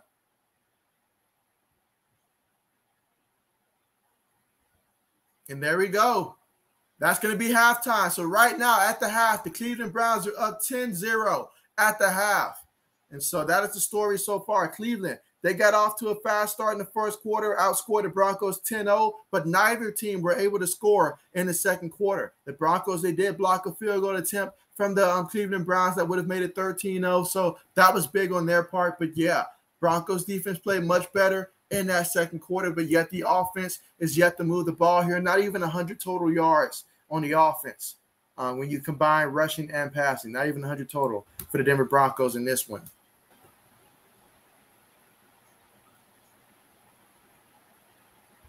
But yeah, obviously for the Browns, I mean, you want to know what's going on with OBJ, and also for the Broncos with Von Miller, you want to know what's going on with him. So certainly 2 names that we'll continue to keep our eye out for and see if we hear anything once we come back from the half for sure.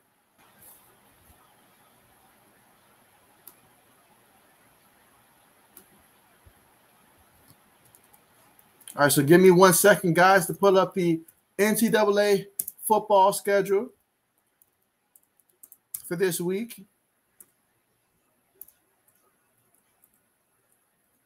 And then we'll go through those games and see which games, who we think are going to win what. Got to mention, though, there was a huge upset that did take place.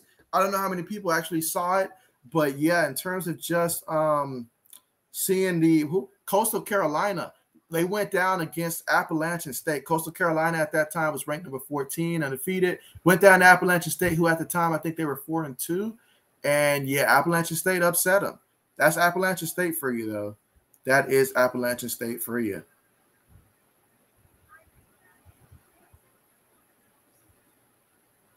All right, so 1 second.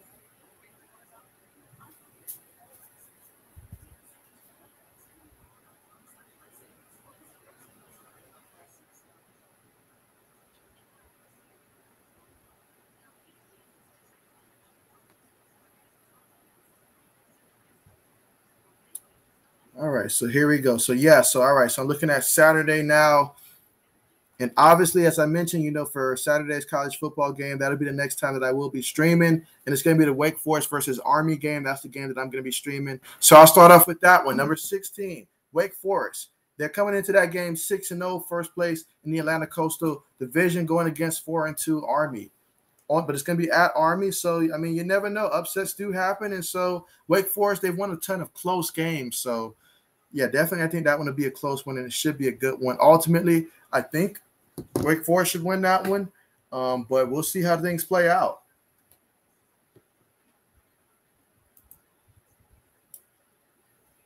Let's see. Next on the list will be the Fighting Illini going down to Penn State. I expect Penn State to win that one. Should not be a close game at all, but yeah, I expect Penn State to beat Illinois. But hey, it's a Big Ten matchup, so we'll see how things play out. Let's see. Next up will be Cincinnati. Number 2, Cincinnati going down to Navy. I expect Cincinnati to win that game and win it pretty convincingly. I mean, Cincinnati right now, they're at a pretty impressive spot. To be number 2 in the country, that is really impressive. So I'm happy for them in this opportunity. If they take care of business the rest of the way, hey, this will be a team in the college football playoffs. And what an interesting thing that would be if Cincinnati found a way into the college football playoffs when it's all said and done. Let's see. Next up will be Northwestern going down to number 6, Michigan. I think Michigan should win this one. They should win it probably by at least 2 touchdowns. I'm thinking probably about 2 touchdowns, possibly more than that, but at least 2 touchdowns. Oklahoma going down to Kansas. Oklahoma should win that one. They're number 3 in the country. I got Oklahoma winning that one. And so, yeah, definitely let me know, guys, what you guys think is going to happen in terms of who's going to win and stuff like that while we have some time here at halftime to go through these picks. Let's see. Syracuse versus Virginia Tech. That's another good one. That's a good one right there. I like that one. Syracuse, Virginia Tech. Syracuse is 3-4. Virginia Tech, they're 3-3. Is that Virginia Tech? That'd be an interesting one to watch. Let's see. What else do we got? Wisconsin going down to Purdue. Purdue's ranked 25 in the country, 25th in the country. So 2 Big Ten teams going at it.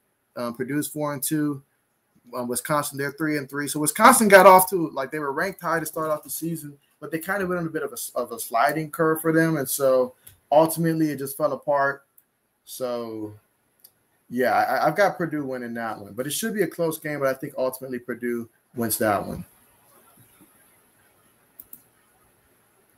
And so, big boys, thank you so much for joining the stream, man. Glad to have you here. And so, yeah, the Cleveland Browns are currently up at this one at the half, 10-0 in this one. And so, yeah, I mean, Case Keenum, he's looking pretty good, 13-21, 122 yards through the air. Dearness Johnson, 9 carries, 64 yards, 1 touchdown in this one. So, yeah, the Browns are up 10-0. Matter of fact, they scored all 10 points in the first quarter, but neither team was able to score in the second quarter. So we'll see what happens in the third quarter when they get back from the half. But, yeah, the Browns are up in this one 10-0 so far. Appreciate you for coming through. Let me know which team you got winning and your final score projection. But glad to have you here.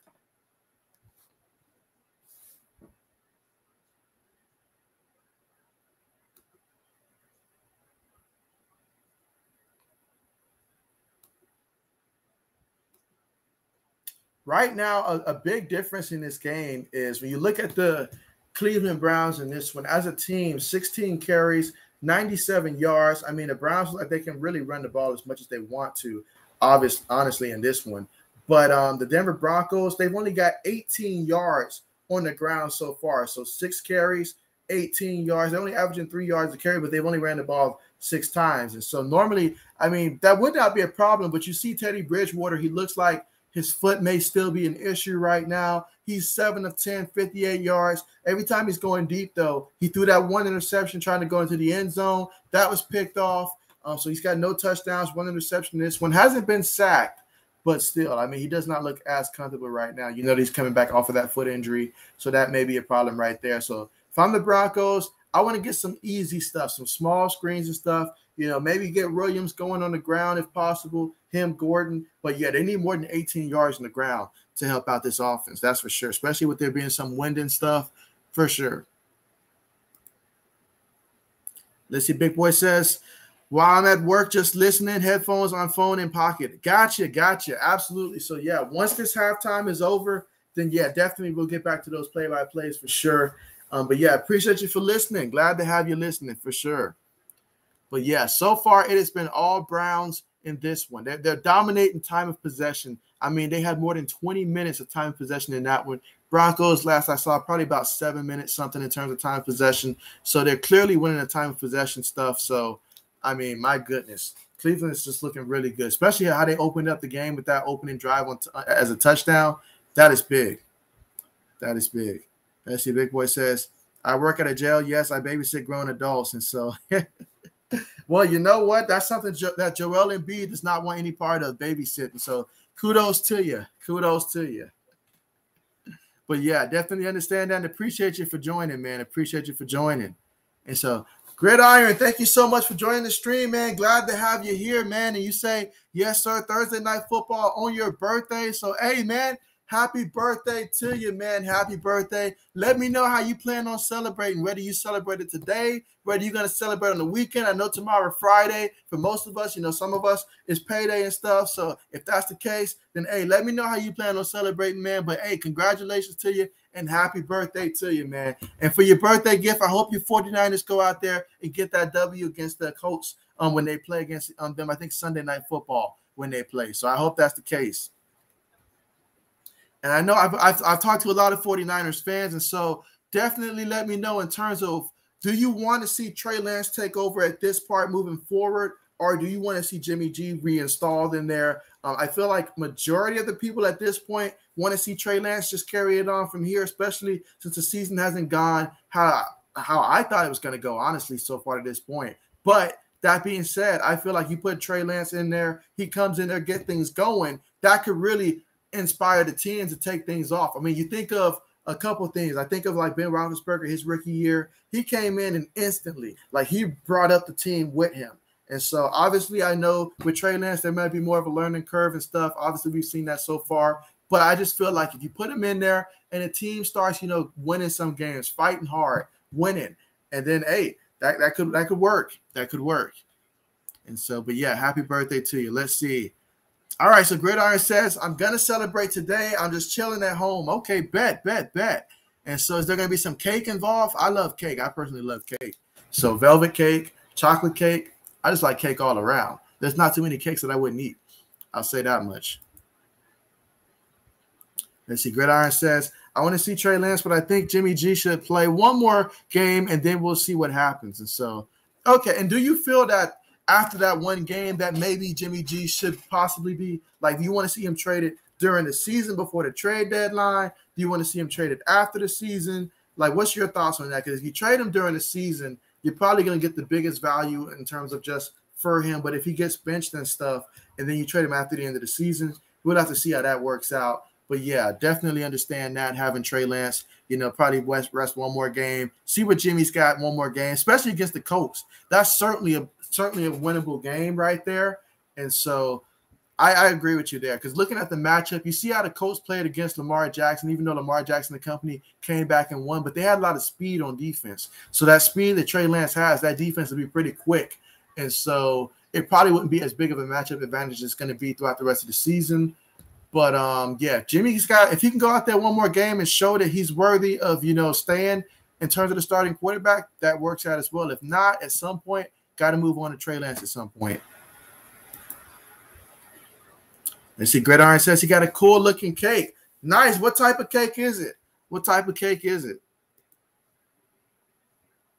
And so Gridiron says, I want to see him traded after the season. It's more safe that way. And so there you go. Also, let me know what's going on with the running back situation down there in San Francisco. I mean, I tried my best. I picked up Trey Sermon in one of my leagues in which I was desperate for a running back. So I've got him. I've got A.J. Dillon. I've got Michael Carter for the Jets. I got a couple guys who started off the season as backups, although Michael Carter is getting more carries now, so I'm happy about that in one of my fantasy leagues. Dalvin Cook's my other running back, but he tends to get hurt a lot. But, yeah, what's going on with the 49ers running back situation?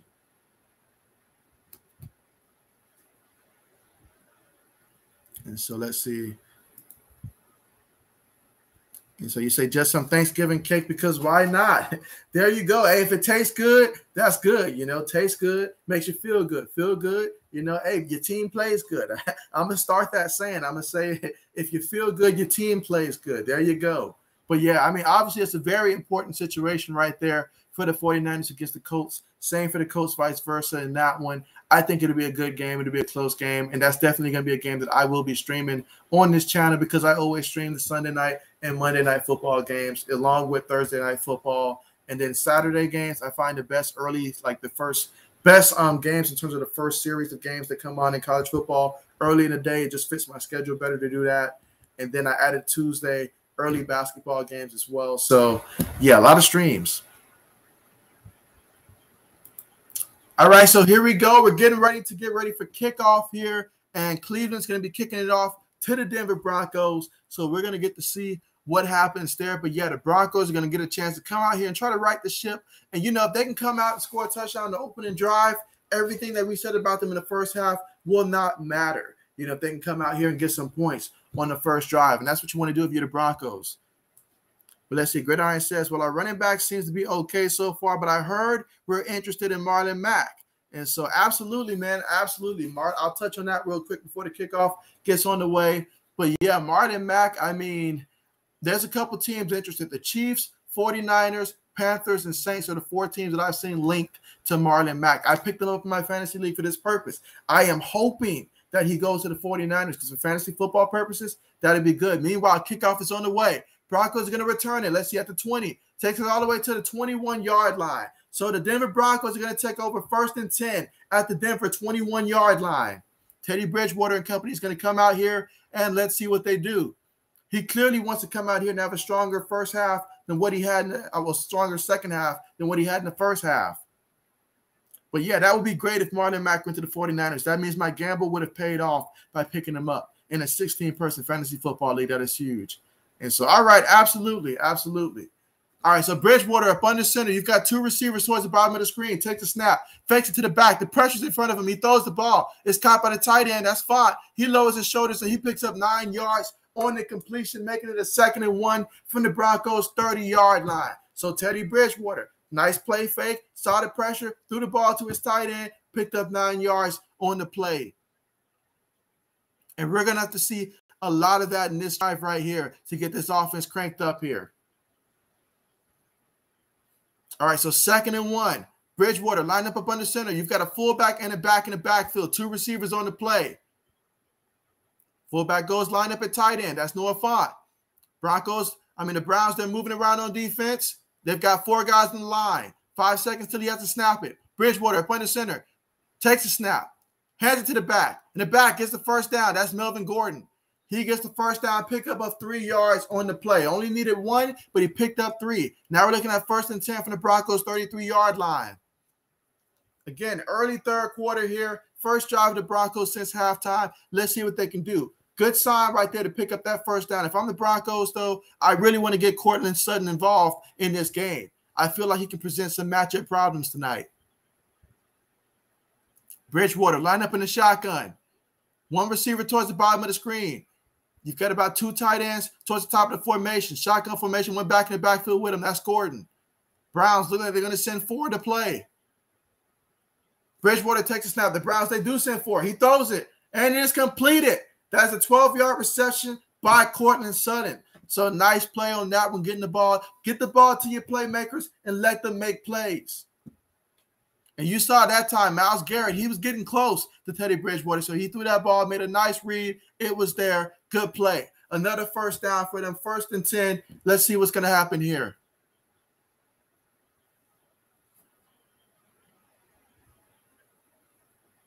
All right, so here we go. 1st and 10. Bridgewater up under center. Patrick in motion. 2 receivers towards the top of the screen. 1 back in the backfield. Takes a snap. Fakes it to the back. Clowney's in his face. He throws it, and it is caught. It is caught again by Courtland Sutton for another reception. So he's taking my advice. Nice reception there. That's a gain of about a good 13 yards on the play. Both feet were in bounds. Excellent catch. Excellent catch.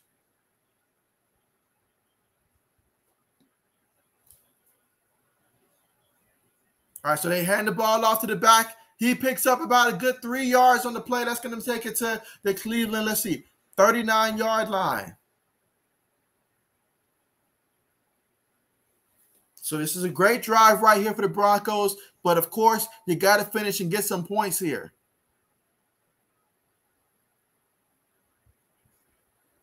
All right, they come out of the huddle. Bridgewater line up on the center here. All right, she's got one back in the backfield, 2 receivers on the play. Got a tight end also. Tight end goes in motion. Noah Fant takes a snap, hands it to the back.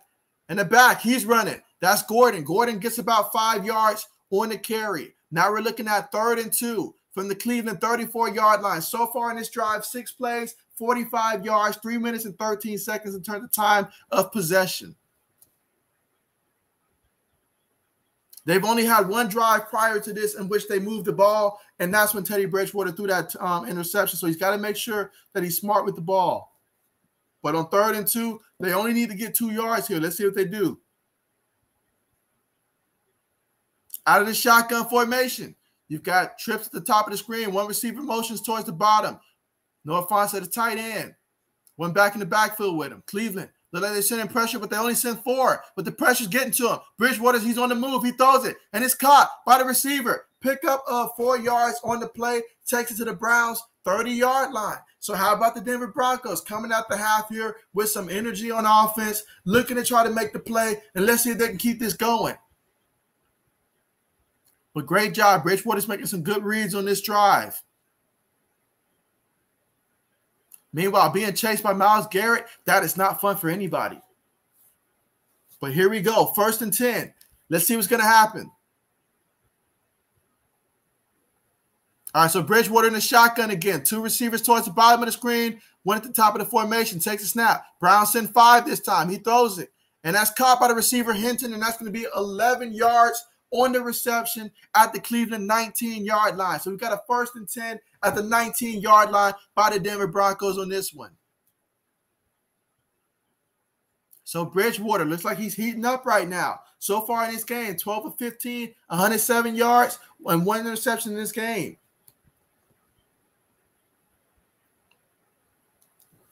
So here we go at the shotgun. 3 receivers on the play. Browns look like they're going to send 4.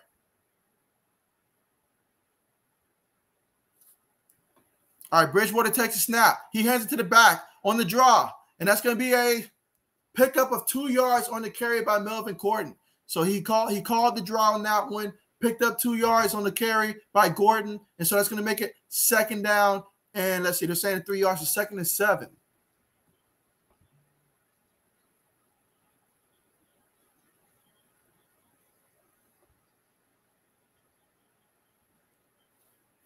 All right, so this is big right here for the Broncos. They want to come away with a touchdown here. They're inside the 20 now. Ball at the 17-yard line. Bridgewater takes the snap out the shotgun, throws it. That's Noah Fant, the tight end. He's got the 1st down. Takes it all the way to the Cleveland Browns' 8-yard line. So now we're looking at 1st and goal from the 8-yard line.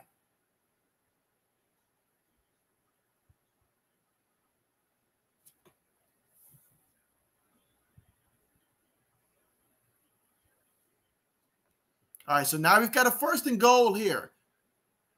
Can they punch it in the end zone? That is the question. They're lined up in the shotgun right now. You've got 2 receivers, 2 tight ends on the play, and Gordon's back in the backfield. Bridgewater takes a snap. He's looking. He gets hit. He throws it up there. Incomplete. I feel like if Fant does not slow down on that or hesitate on that play, maybe he has a chance to make a spectacular catch, but it would have been a difficult catch either way to try to make, but then he at least has a chance in that situation. But it's going to be 2nd down and goal at the Cleveland 8-yard line.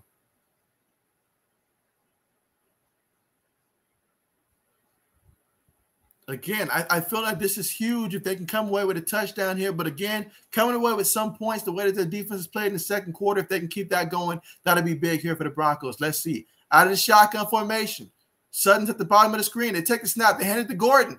Gordon, he bounces off some guys, and yeah, they're going to give him the benefit of the doubt in terms of forward progress and say it's a no-yard gain on the play. But the Browns, they were ready for that. Excellent stop by the Cleveland Browns on that one. He had nowhere to go. All right, let's see what's going to happen here. 3rd and goal. There's 3rd quarter, 8 minutes, 9 seconds on the clock. Broncos, big 3rd down here. Can they get the touchdown? Out of the shotgun, 4 receivers on the play here. Packers the receiver that goes in motion. Gordon's the back in the backfield with Bridgewater in the shotgun. Bridgewater takes a snap. Brown send 3. He throws it, and it's caught. Melvin Gordon, he catches it, and somehow he finds a way to stay in bounds and get the touchdown. He got the touchdown. Excellent balance on the play. Great job securing the reception, making the guy miss, staying in bounds, and stretching for the end zone for that touchdown. They're showing us the replay here. Excellent job. He used his hand to provide him balance so he can stay upright, dive for the end zone, and end up scoring a touchdown. So you're happy if you're a Broncos fan, and you're happy if you got Melvin Gordon on your fantasy football team right now after that. So the Broncos, they get the touchdown, and we'll await the PAT attempt. So excellent first drive there by the Denver Broncos on that one. Extra point attempt is up, and it is good. So now we've got a 10-7 game, a 10-7 game. There we go. Broncos currently scored that touchdown. First drive coming off of, out of halftime. And so what an excellent drive that was. Fantastic. Fantastic. And there goes 80s. He's back. He had to show up. He said, bam, touchdown. He said, how about that? He said, never count his boy Teddy Bridgewater out. He said, never count him out. He said, if Jalen Hurts is this MVP candidate, he says Bridgewater is his runner-up. There you go. But, yeah, what a drive that time. And Bridgewater, he made a lot of great passes on that one. Matter of fact, for the game, he is 14 of 18, 124 yards, averaging a little less than 7 yards of completion, 1 touchdown pass, 1 interception, has not been sacked tonight. Meanwhile, Case Keenum, 13 of 21, 122 yards, no touchdowns, no interceptions, sacked once in this one. The biggest difference is on the ground, though, because the Broncos, 11 carries as a team, 31 yards. Browns, 16 carries, 97 yards. Again, we're at commercial right now, so we'll await the kickoff here for the Broncos to kick it off to the Browns, and we'll get to see how the Browns respond coming off of that half. But, man, they haven't had the ball yet in the 3rd quarter, and already we got 7 minutes and 48 seconds left to go here in the 3rd. So what a drive that was by the Broncos.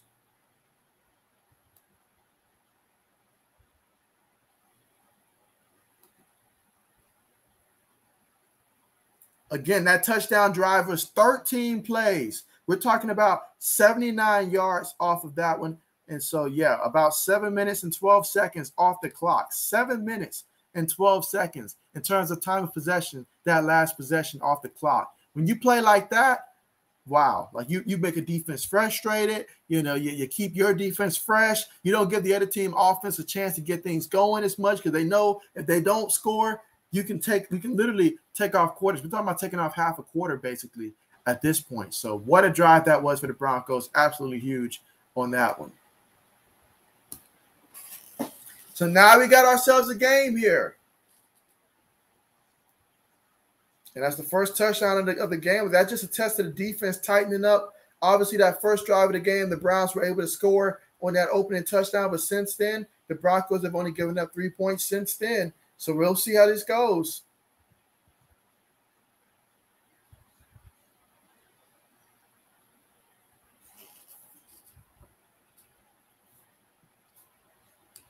All right, but here we go. Kickoff is about to be on the way. All right, Broncos getting ready for the kickoff. Let's see if we'll get a return or not by the Cleveland Browns. All right, kick is on the way. All right, no kick return on that one. Wow, there's got to be a lot of wind in this one.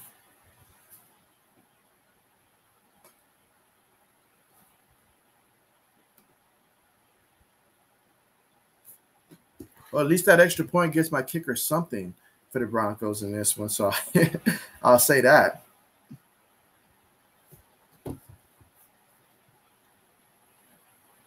All right, so let's see what Case Keenum and company can do here. 1st and 10.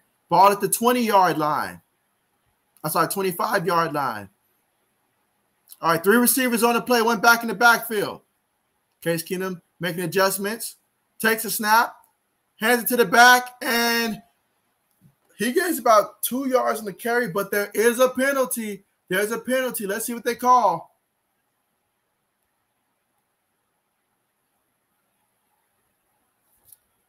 Let's see what they call. Illegal formation on the offense, so that's going to back the Browns up 5 yards, negate that play, and now we're going to be looking at a 1st and 15 situation. I see OBJ, he's in the lineup, so it seems like he must be okay because he's in the lineup here. I know he got hurt before the half.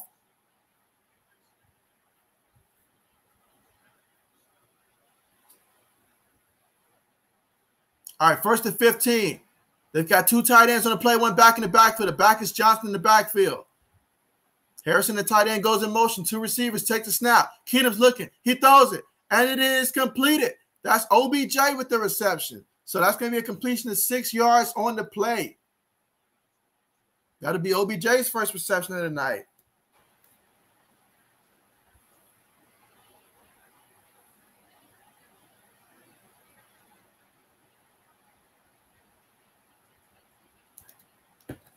So let's see what's going to happen here. Now that OBJ's got a reception, will this get him going here? OBJ's the kind of guy you got to feed him the ball to get him going.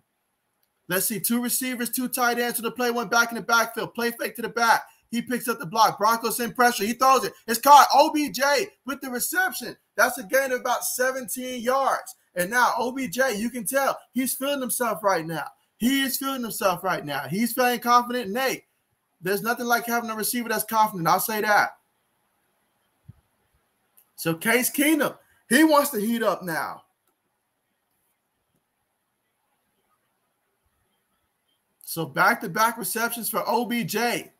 He's loving it. All right, Keenum up under center. Joku goes in motion. 2 tight ends on the play. Got 1 receiver. 1 back in the backfield. Takes a snap. Fakes it to the back. Keenum's looking. Keenum throws it across the middle. And it's caught. It is caught. That's a gain of about 16 yards to Schwartz. That's going to be a 1st down at the Broncos' 41-yard line. So Case Keenum, he is warming up. And let's see. So Michael says that OBJ is in the groove now. And so, oh, yeah, you see him on the sideline. You see him on the sideline. You'd have thought my man just won the lottery ticket. How he's fired up on the sideline right now. So you got to love the energy. Keenum up under center. Tight end goes in motion. 3 receivers on the play. Takes a snap. Hands it to the back. And so Johnson, he's running. That's going to be a 1 yard. Let's see, about 1 yard there. They're saying no gain on the play. All right, so no gain. That's going to be 2nd and 10 coming up. Ball still at the 41-yard line.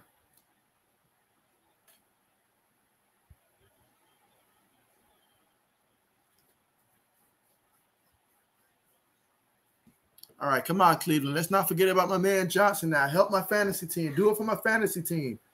Do it for my fantasy team. All right, here we go. Multiple tight ends there. 2 receivers, 1 back in the backfield. Keenum takes a snap from under center, fakes it to the back. Pressure's there. He throws it while he gets hit, but it's caught by Johnson. Johnson, he gets the 1st down. Johnson, it's a matter of standing in bounds, and he picks up 18 yards on that reception. Excellent job by Case Keenum because I know he felt that pressure. I know he felt that hit while he threw the ball, but he still was able to have the wherewithal to throw it to his check down, and it was caught, and there was nobody around the running back there, and he was able to pick that up and go to work. So great job on that one. Case Keenum showing the strength to get that one off. All right, so here we go. 1st and 10. Ball at the 23-yard line of the Broncos. Heavy set out there. 1 receiver. They take the snap. Fake it to the back. He's looking. He has some options. He throws it again. This time incomplete. He was aiming for the tight end. Harrison crossed the middle. He probably should have went to Jarvis Landry on that play, but he went towards the middle.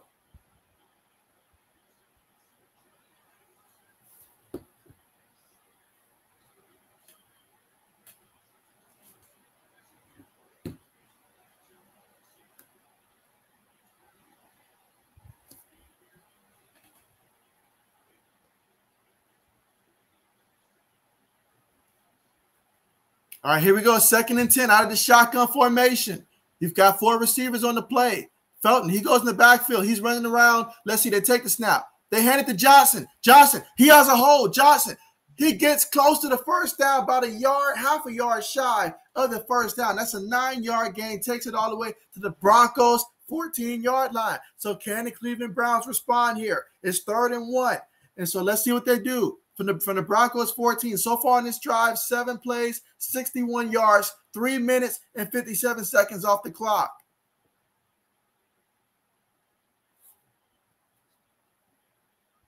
And we're here in the 3rd quarter, and this 3rd quarter is going by very quick right now. 3 minutes and 15 seconds left to go. Keenum up under center. Heavy set. 1 receiver towards the bottom of the screen. Harrison, the tight end, goes in the backfield. And it's a quarterback sneak. That's Case Keenum. He's got it. He's got the first down. Did not expect quarterback sneak on the play. He gets the first down. Gains a yard on the carry up the middle. So both teams have got the ball one time in terms of, since halftime. And they're both having these long drives right now. So you got to love that. I mean, it's making this 3rd quarter fly by super quick, guys. Super quick. All right, so here we go. Case Keenum up under center here. Heavy set again. 1 receiver towards the top of the screen. Fullback motions to the backfield. 1 back in the backfield is Johnson. Takes the snap. Hands it to Johnson. Johnson, he bounces outside. Bounces back in. He gains about 6 yards on the carry. Got to love this for him. Got to love this for him. I want him to get in the end zone here. Help my fantasy team that much more. Love what I'm seeing from Johnson in the backfield right now tonight. Big night tonight.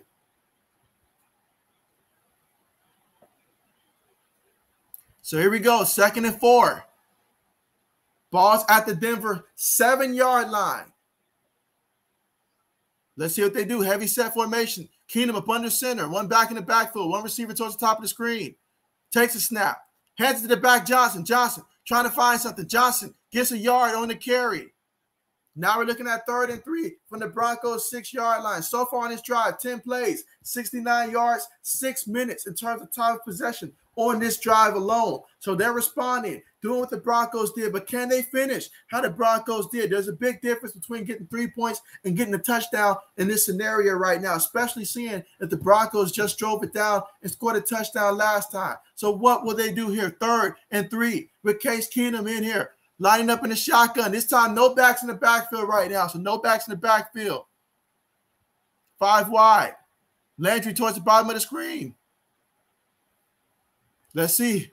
He takes a snap. Broncos sending 5. He's looking. He gets hit while he throws it. Incomplete. He had a man in Jarvis Landry that was wide open in the end zone, but because he got hit at the same time that he threw the ball was off the mark.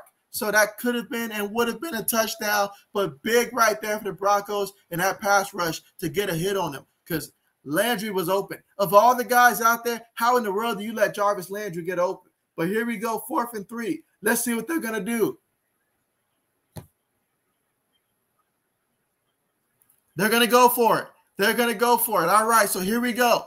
Again, Case Keenum, no backs in the backfield, takes a snap. He's looking. Broncos in for it. He's scrambling. He pump fakes, and he gets the first down. But he fumbled it. He fumbled it into the end zone for a touchdown, actually. Touchdown, Cleveland. Let's see the replay, though. Before we celebrate, let's see if this is going to be good. If they're going to say he's down, let's see what they say. Because he fumbled it, but it rolled forward into the end zone. So let's see. It was recovered by the Browns, though. So it's just a matter of, is it a touchdown? Is it a first down? Let's see. Yeah, I'm thinking he might have been short. Like he might have been down before he fumbled that ball. And if that's the case, then that's going to set them up at like the goal line there. All right, they're saying down by contact, okay.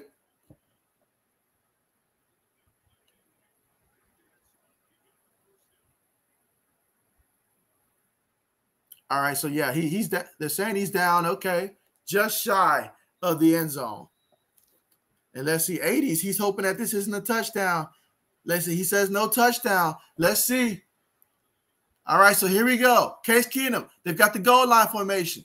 Got a fullback in the backfield, takes it, fakes it to the back. He's looking, he throws it, and it's caught by the fullback in the end zone. Clear touchdown. No debate about that. Touchdown, Cleveland.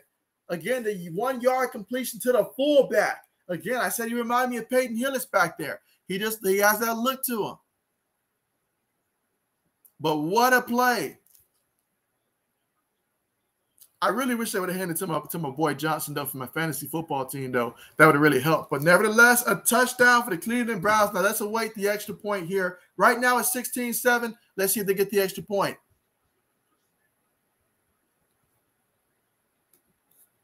And there's 27 seconds left to go in the third quarter. So, my goodness, both of these teams, long drives in this one. Right out the half. PAT attempt is up. And it is just good. It's good. So the Browns are up 17-7 here in the third quarter with 27 seconds left to go. You see Baker Mayfield all smiles on the sideline. Case Keenum, he's fired up. He's happy about this. Cleveland Browns, they're happy. And so what a response. What a response by both teams coming out the half and putting together touchdown drives in this one. So we'll get to see what the Broncos do. Can they follow up with another touchdown drive coming up here?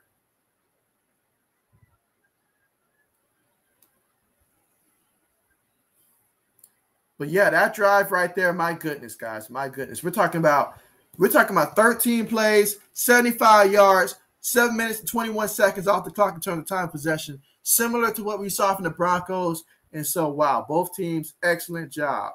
Excellent job.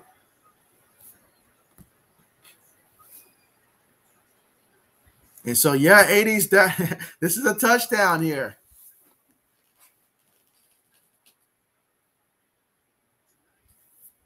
Check and see how my fantasy football team is doing.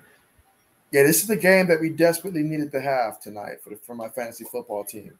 No doubt about that.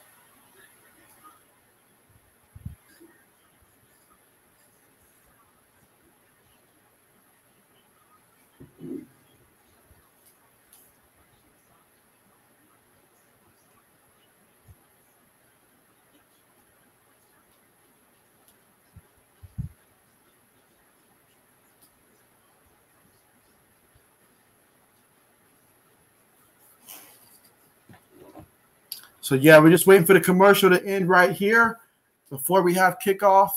And we'll have the Browns kick it off to the Broncos here. So the Broncos will see if they can follow up and see if they can get a second touchdown drive here.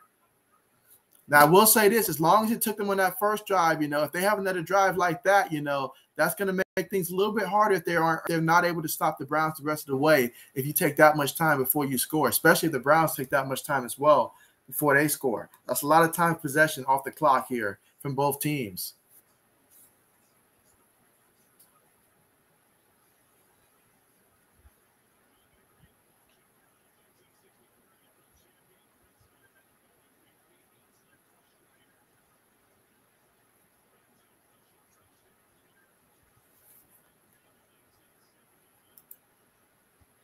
And so we've got Ethan back. And so, yeah, Ethan, this game has gotten a lot more firepower to it. Both offenses just scored in their last drives. And so Browns are up 17-7. We're almost in the fourth quarter now.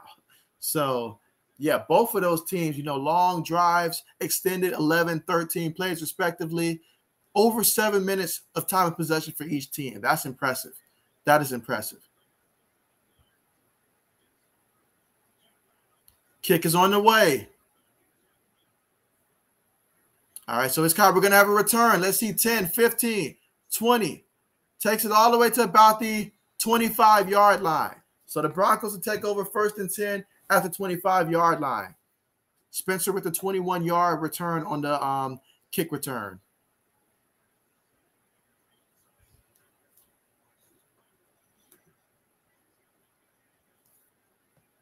So far in this game, though, on the ground, Dearness Johnson, he's got 13 carries, 80 yards, 1 touchdown. For my fantasy team, I'd love to see him get another one. But, yeah, very good production right there for the Cleveland Browns there. But Bridgewater lining up in the shotgun. 5 receivers on the play, no backs in the backfield. Cleveland they're going to send 4 on the line. Bridgewater takes the snap. Cleveland does send 4. He throws it. And it is incomplete. Incomplete. He was aiming for Patrick on that one, Tim Patrick, and it was incomplete.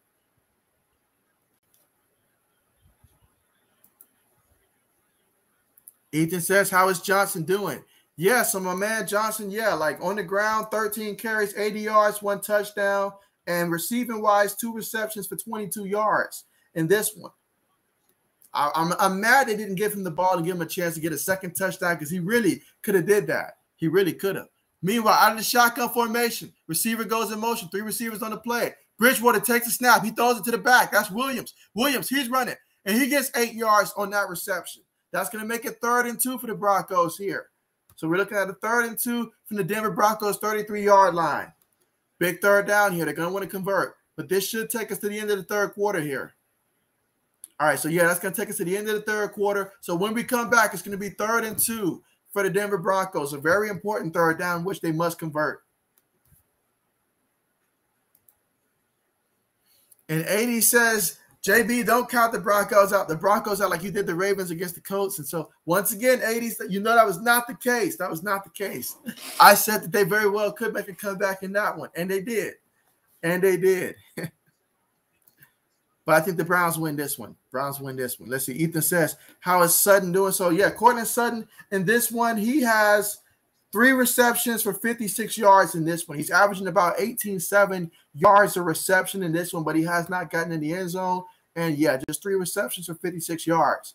I feel like if they target him more, because when they target him, that's when they get, like, big chunks and stuff like that. You know, he's a matchup problem. We know what he can do. So they should target – they need to target him a lot more. He's only been targeted 3 times, so he's 3 for 3. The 3 times they target him, he's capitalized on all of it. You can't get more if they won't throw you the ball more. Noah Fant's been the one that's been getting most of the targets in this one. He's been targeted 6 times. He's got 4 receptions for 30 yards in this one.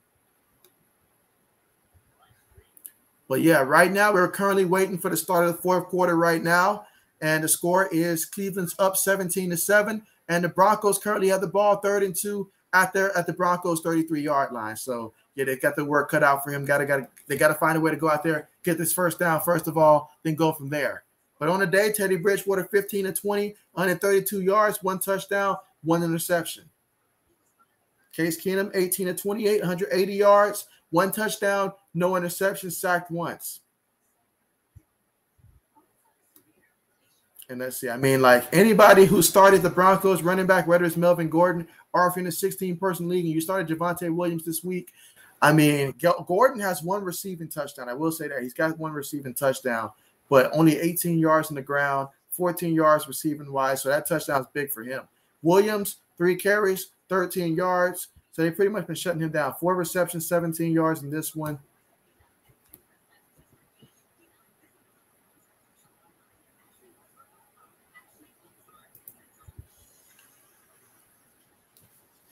But, yeah, guys, that 3rd quarter flew by extremely quick. Extremely quick.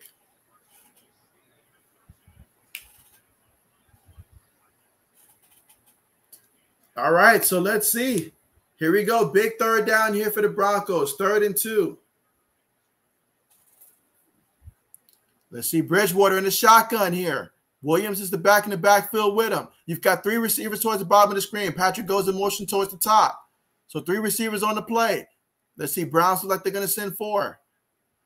Couple guys close to the line, though. Let's see what they do. Browns send 4. And they get him for the sack. But there is a penalty. Let's see what the penalty is. But there is a sack on the play.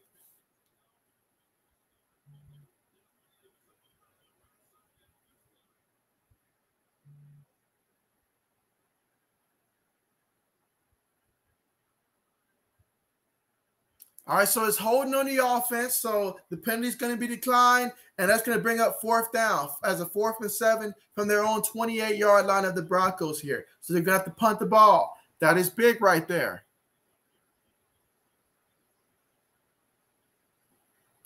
So that would be, I believe that sack would go to Clowney on the play. So the Broncos are getting ready to punt the ball to the Browns.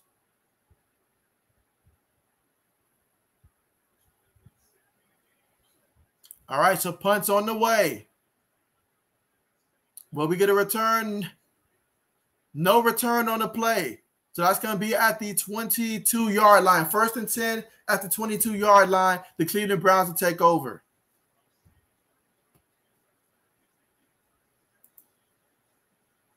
And so Ethan says, dang, I watched that blood out video. That was crazy. And so there you go. There you go.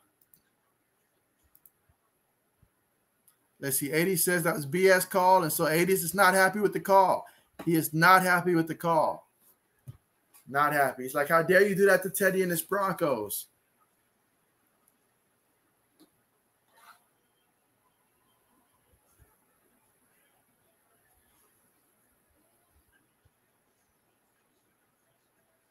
All right, just taking a look across at my fantasy football teams, seeing what type of shape they're in right now. I'm going to need the Broncos to get some type of field goal or two in this one before it's over. Preferably, at least give me one field goal here, at least, before this is over.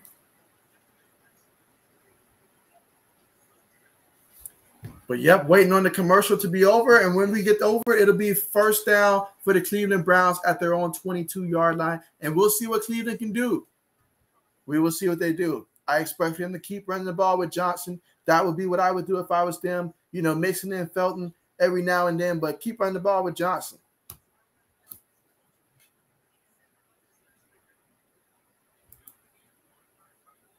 Ethan says, I don't think my score might be wrong, 30-17, because Browns would need 2 more touchdowns and Broncos 1 touchdown at this rate. Nothing is happening. And so, I mean, I tell you what, though, yeah, I don't think my score is going to happen unless Cleveland just starts. Because I mean, because Cleveland can score, it's just at that last drive they took 7 minutes and 21 seconds to do so. Broncos, they took almost similar time to score as well. So when these teams are starting to score, yeah, it's taking a long time to do so. So my score projection, throw that out the window. Ethan says, I mean, it is. Gotcha. Okay, yeah. So yeah, I mean, these teams can score. It's just it takes them a long time to score when they do score. To think that both teams only had really 1 possession each in the third quarter. I mean, that goes to tell you how that third quarter went by super fast.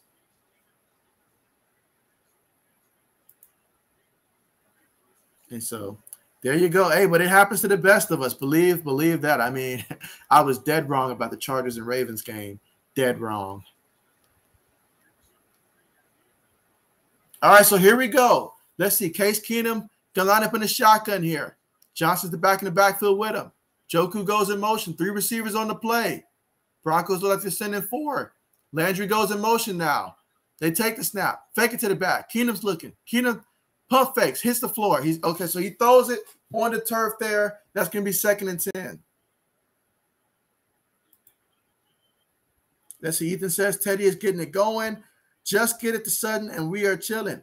There you go. You sound like me whenever I see the Seahawks play back when Russell Wilson was quarterbacking and he would not target my man DK Metcalf nearly enough for my liking.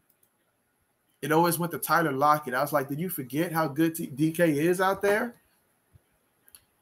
But here we go. 2nd and 10, guys, out of the shotgun. 3 receivers towards the bottom of the screen. All right, 1 receiver goes in motion towards the top. Takes a snap. Hands it to Johnson. Johnson. He cuts. He makes the guy miss. Excellent cut. And he gets 9 yards out of that play. Fantastic job. He turned what could have been a 2-3-yard gain into a 9-yard pickup there. Great job by Johnson. Making it 3rd and 1 from the Cleveland 31-yard line.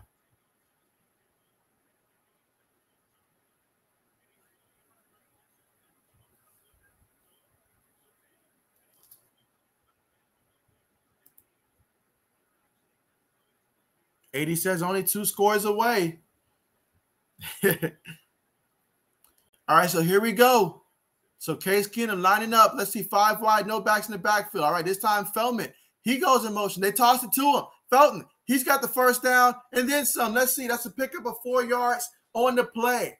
So they put him in motion, toss it to him. He gets 4 yards, and that's going to count as a pass, actually, a short pass. So a 4-yard completion.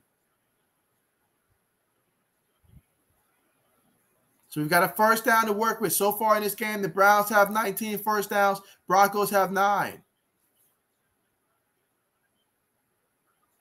Again, we're at the early stages of the 4th quarter here. About 13 minutes and 12 seconds left to go, so plenty of time here in the 4th quarter. But if you're the Broncos, you certainly cannot give up a touchdown at this point. All right, Keenum up under center. 3 receivers on the play. 1 back in the backfield. That's Johnson. Takes a snap. Hands it to Johnson. Johnson makes that cut. Johnson, he gains about 5 yards on the carry. He's got a nice first cut. So here we go, 2nd and 5.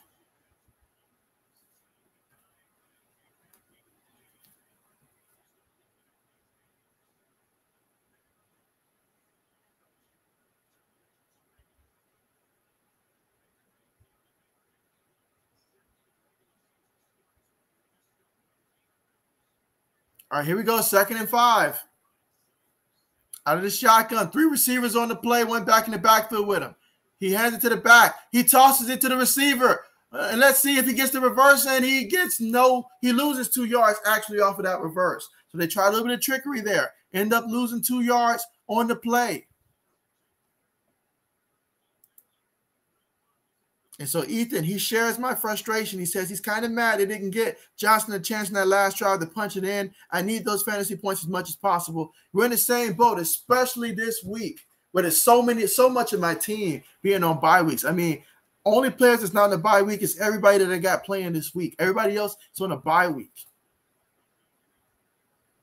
And I need the Broncos to kick a field goal before this game is over. Kick a field goal, preferably 2, but I need some field goals from the Broncos. But here we go, 3rd and 7, out the shotgun. Case Keenum takes a snap.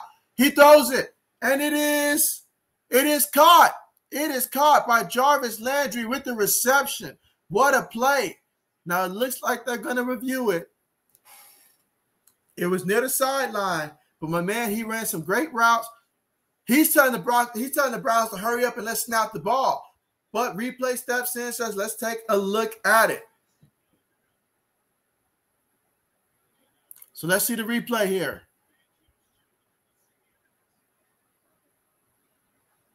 Let's see. He caught, was it a clean catch? I mean, the feet were in, but he about lost possession of it. Did he secure it before? This one might, I don't know. This one might come back here. But yeah, Ethan, I totally understand where you're coming from with that one, man.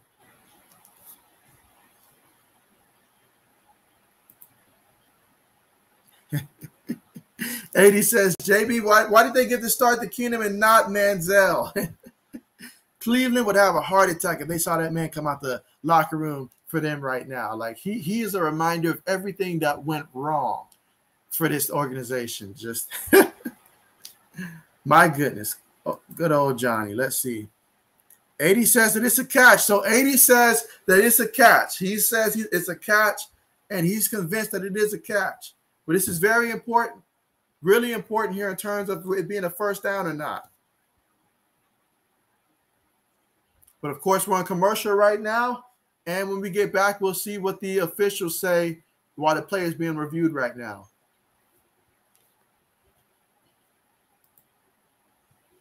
AD says, RIP Johnny Football. Thought he was going to be the savior. I remember when he first got drafted, I think LeBron James reached out to him. I mean, we all thought that he was going to be something big. Just imagine what Cleveland could have been if guys like him worked out. Josh Gordon worked out. Now, Trent Richardson, I mean, we're going to leave that one alone. We're going to leave that one alone. I will say this, though. Jim Brown was not fluffing when he was like, look, that kid, Trent Richardson, there's nothing special about him.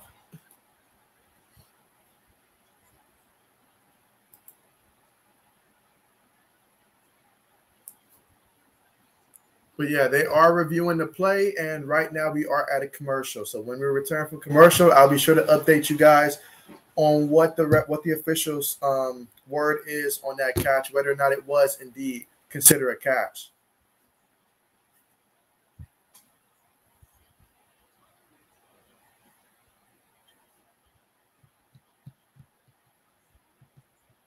Ultimately, though, I think they'll reverse it.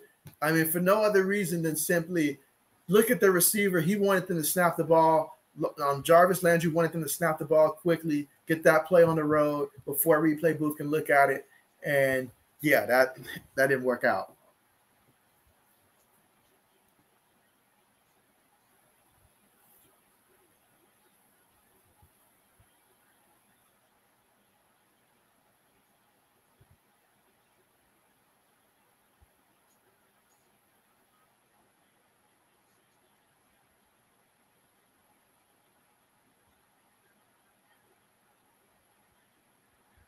All right, they called it an incomplete pass. That is big because that makes it a 4th down now. It would have been a first. It was called the first, but the replays looked at the replay. They looked at the replay, the officials, and they reversed it. So now we're looking at 4th and 7, ball at the Cleveland 38-yard line. They're about to punt the ball.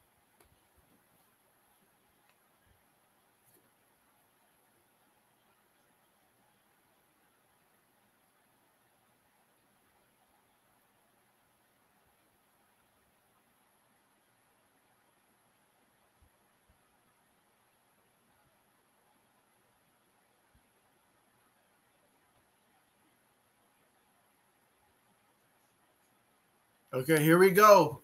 Browns are about to punt the ball. There's a penalty. Punt is up. Let's see if we'll get a return. Fair catch is symbol. Caught at the, say, about the 15-yard line. Let's see what the penalty is.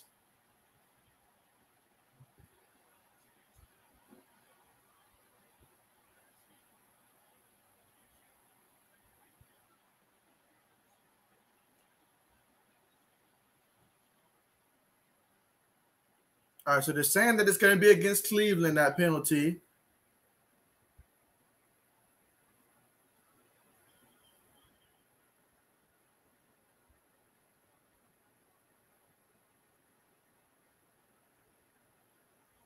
All right, so it's an illegal formation call against the Cleveland Browns. So tack on 5 more yards after that fair catch. And so we're going to be looking at a 1st and 10 at the Broncos 20-yard line for the Denver Broncos. So if you're the Broncos, you're really feeling that urgency right now to go out there and score some points right now. Again, their first drive that they had coming out of the half was an excellent one. But if you're the Broncos here, you want to score again, and preferably not take probably as much time as they took on that first touchdown drive. But we'll see what happens.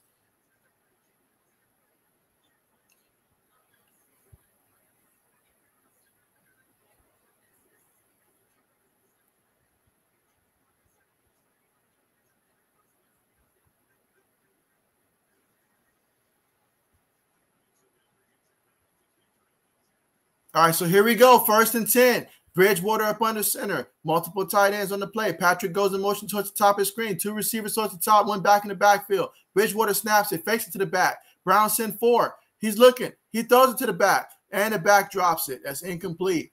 Incomplete. So now we're going to be looking at 2nd and 10.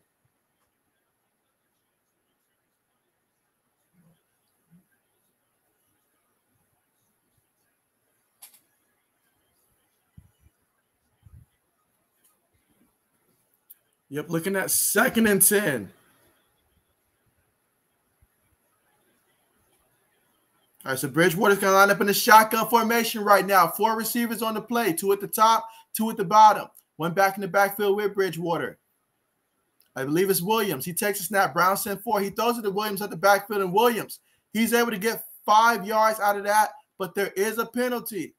There's a penalty on the play. Let's see what they call.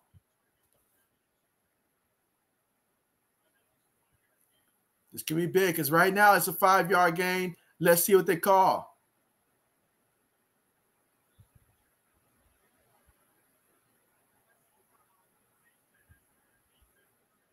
All right, so they're saying face mask on the defense. So that'll tack on some more yards right there.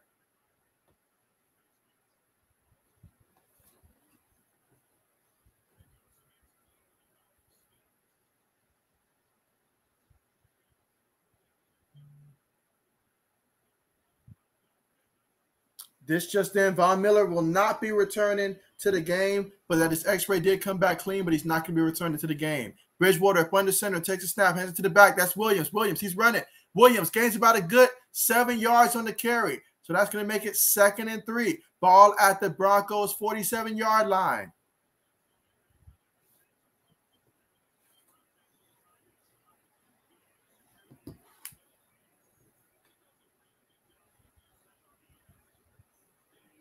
So here we go, 2nd and 3.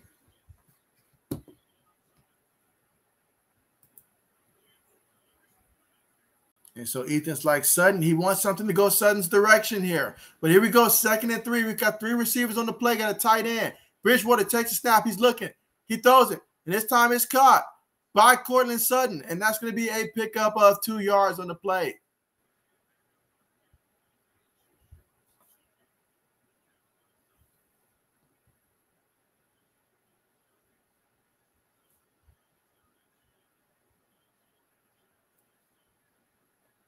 All right, here we go. 3rd and 1. Big 3rd and 1 right here. Let's see what they call.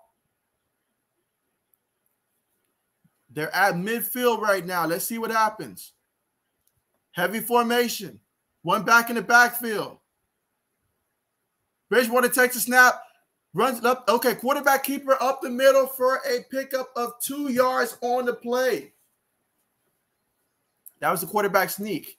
2 yards on the play, so that takes it to about the Cleveland 49-yard line.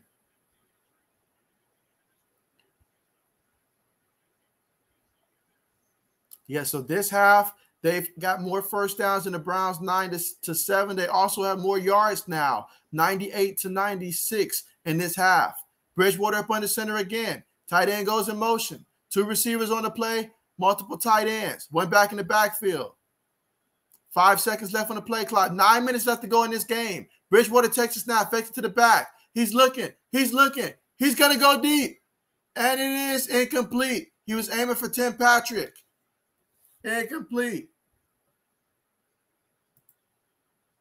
And so, Mike, thank you so much for joining the stream, man. Glad to have you here. So, yeah, we've got Mike coming through, guys. That is great. He says, busy night, JB. What's the score? Yeah, the score right now is Cleveland up 17-7. Broncos currently have the ball, though, having one of their better drives of the game. Let's see if they can finish it here and get some points on this one. But, yeah, right now, Cleveland is up 17-7. Here we go, 2nd and 10 out of the shotgun formation. 3 receivers on the play. Bridgewater takes a snap, fakes it to the back. He throws it, and it is caught by the wide receiver. That's Patrick for 9 yards on the play. He loves targeting Patrick. So far tonight, Tim Patrick, let's see. How many plays does he have so far for this one? I might need to update my stat sheet over here because that's definitely not right. We'll get back to that. Let's see. 80 says, where's the flag? He gives a shout out to Mike. And so, yeah, having Mike here, that is great. And so you said Teddy is off tonight. And so, yeah, but you see Ward right now. That's big. You know, Denzel Ward right now being attended to by the medical staff, that is huge. And now we got a commercial. So, yeah, we've got a commercial right now.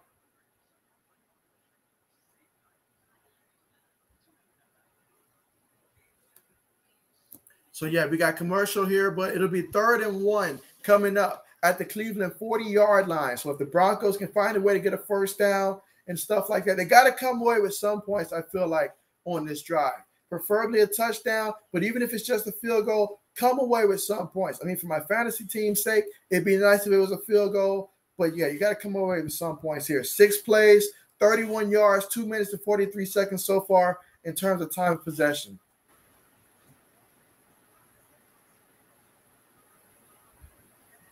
But, yeah, 80 says that Teddy Bridgewater is off tonight. He's 18 of 25, 148 yards, 1 touchdown, 1 interception. He's been sacked 1 time, lost 5 yards in the play, but he says his boy Teddy is off tonight. I mean, when Teddy gets it going, this offense looks a lot different, and these receivers take it to the next level when he gets it going. The offense only plays as well as he goes. I mean, right now, he has to carry the team because as a team, the Broncos so far in this one, 13 carries for 40 yards. Meanwhile, the Browns as a team, they've got 25 carries, 131 yards, and a touchdown. Dearness Johnson, he's got 15 carries for 94 yards in this one.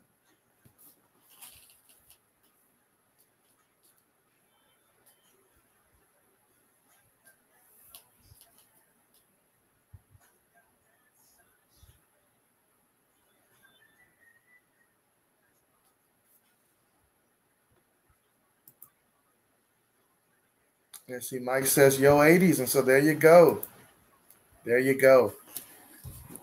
And so, yes, great to have Mike back in the mix here.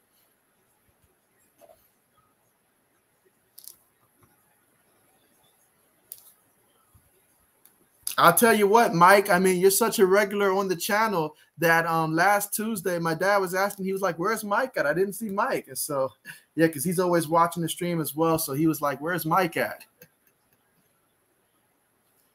All right, here we go. 3rd and 1 coming up. All right, they've got a bunch of receivers and tight ends bunched together. Bridgewater up under center, takes a snap, fakes it to the back. He's bootlegging.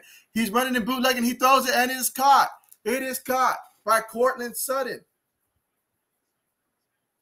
That's going to be a 10-yard completion. Excellent play there, and that's how you get your boy the ball right there. You got to get it to your boy right there. Let him make the play. So far tonight, Cortland Sutton, 5 receptions, 68 yards. Here we go, 1st and 10. Out of the shotgun formation, ball at the 30-yard line at the Cleveland Browns. Teddy Bridgewater's got 2 receivers at the top. Fakes it to the back. He throws it, and it's caught. It's caught for a pickup of 3 yards to the play by the tight end.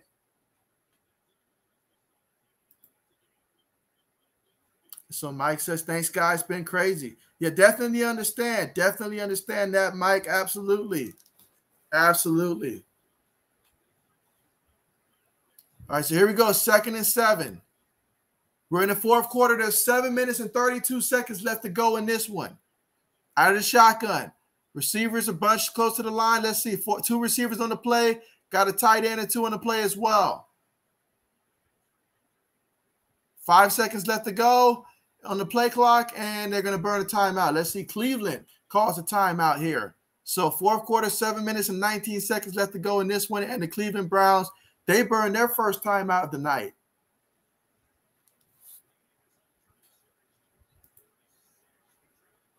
Adi says we understand. Oh, most definitely. Most definitely we do understand for sure, Mike.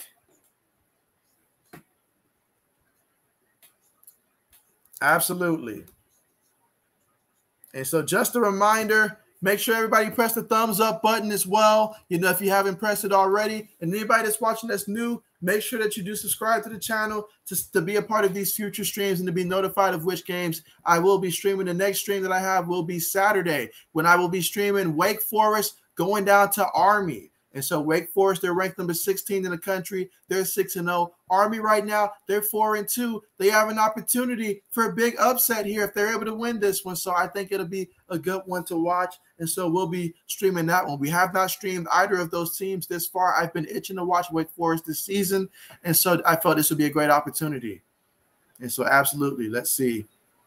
80 says, JB, I'm listening, doing laundry right now. Timeouts, how many timeouts the Broncos have? The Broncos have all 3 timeouts right now. So that's a positive right there. All 3 timeouts.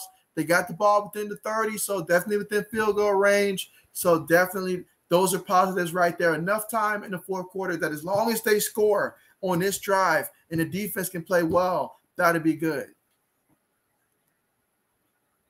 So there you go. And so Mike says, I forgot thumbs. There you go. There you go. Get those thumbs up in. Absolutely. Let's see. 80 says, JB, I hear your boy Spencer Rattler took Oklahoma off his social media stuff.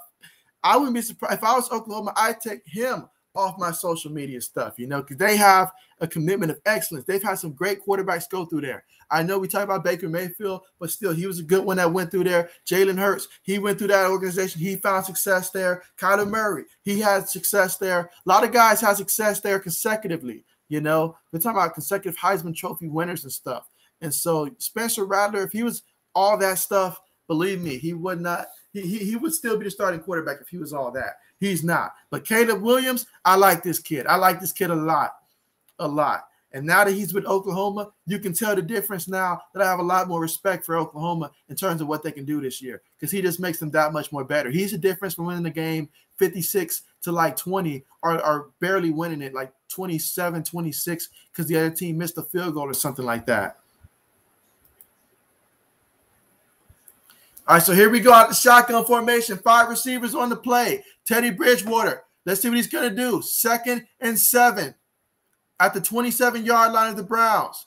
Bridgewater's making adjustments at the line. Takes a snap. Browns, they're sending 4. He puff fakes. He's running. He throws it. And it is caught. Nice catch right there by Patrick, the wide receiver, to get them the first down on the play. Nope, they're going to mark him short. He gained 7. Let's see what the referees actually marked the ball here. Okay, that's a first down. He went to work versus a linebacker. Whose idea was it to have a linebacker on this man? All right, here we go out of the shotgun. You've got 2 receivers, 2 tight ends here, 1 back in the backfield with Teddy Bridgewater. Bridgewater takes a snap. He's looking. Brown sent for it. He throws it, and it's incomplete. Threw it just a little low from Melvin Gordon there. Let's see, 80 says, yes, 3 timeouts left. And so, yeah, absolutely. And so 80 says, I take him off, LOL. Yeah, I really would. I really would. We want to show that we have success at this program, and that, yeah. He almost cost them single-handedly against Texas. You remove him from the problem, and all of a sudden they go out there and they dominate. They're a different team with Caleb Williams in there at quarterback. Different team. First down. All right, here we go. 2nd and 10 out the shotgun. Bridgewater's looking. He throws it, and it is incomplete. Excellent coverage on the play by the Browns. Excellent coverage. So now we're looking at 3rd and 10 from the Cleveland 20-yard line. So far in this drive, 12 plays, 60 yards. Let's see what's going to happen. Can Bridgewater come up clutch here? And can he make something happen?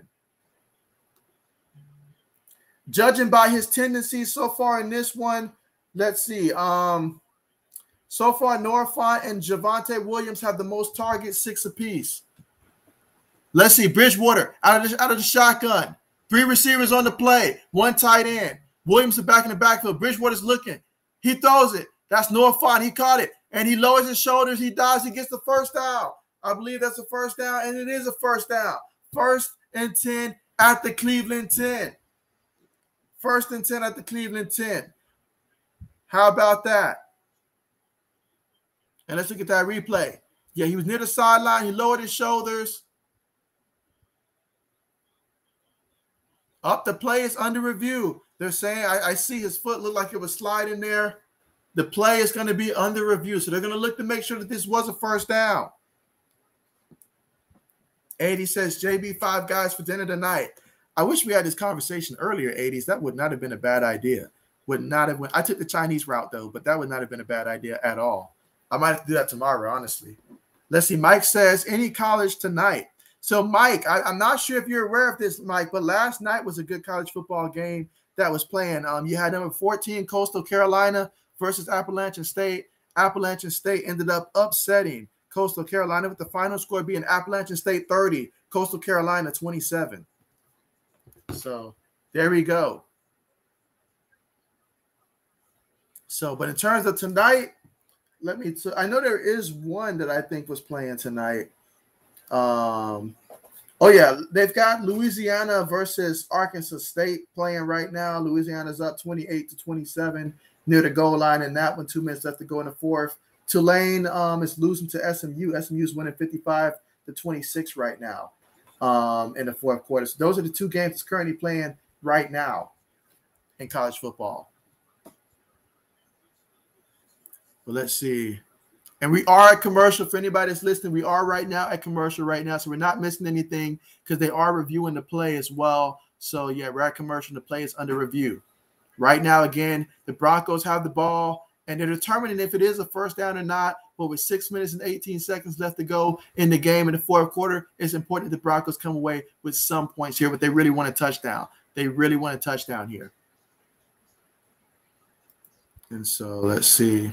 And so, yeah, that score was 30-27 with Coastal Carolina beating Appalachian State last night. That was a good one. And that was a shocker. I thought Coastal Carolina would win that one. Let's see. 80 says, first down, JB, come on and say, hey, I'm not the referee. I'm not the one to make these calls. They don't buzz me, during the replay and ask me what I think. Excuse me. I wish they would, but I don't think they've done that ever since the Tuck rule back again for the Patriots versus the Raiders. I don't think they've taken my advice since then. I think it'll be overturned, though. I think it'll be overturned because he was dragging his feet. His foot looked like it went out of bounds before, so I think they'll overturn it. And so Mike says, wow, thank you. So absolutely, absolutely.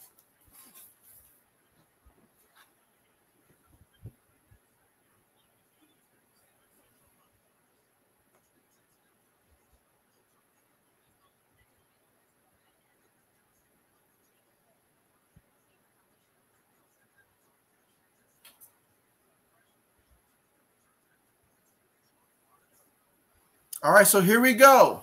We're returning back to action here. Again, 6 minutes and about 30 seconds on the clock. Let's see.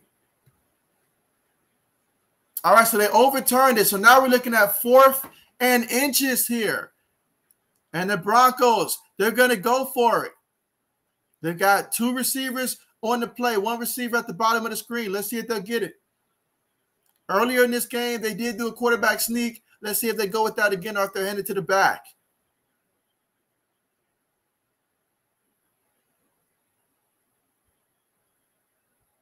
Bridgewater takes a snap. It's quarterback sneak. And did he get the first? I think he got the first.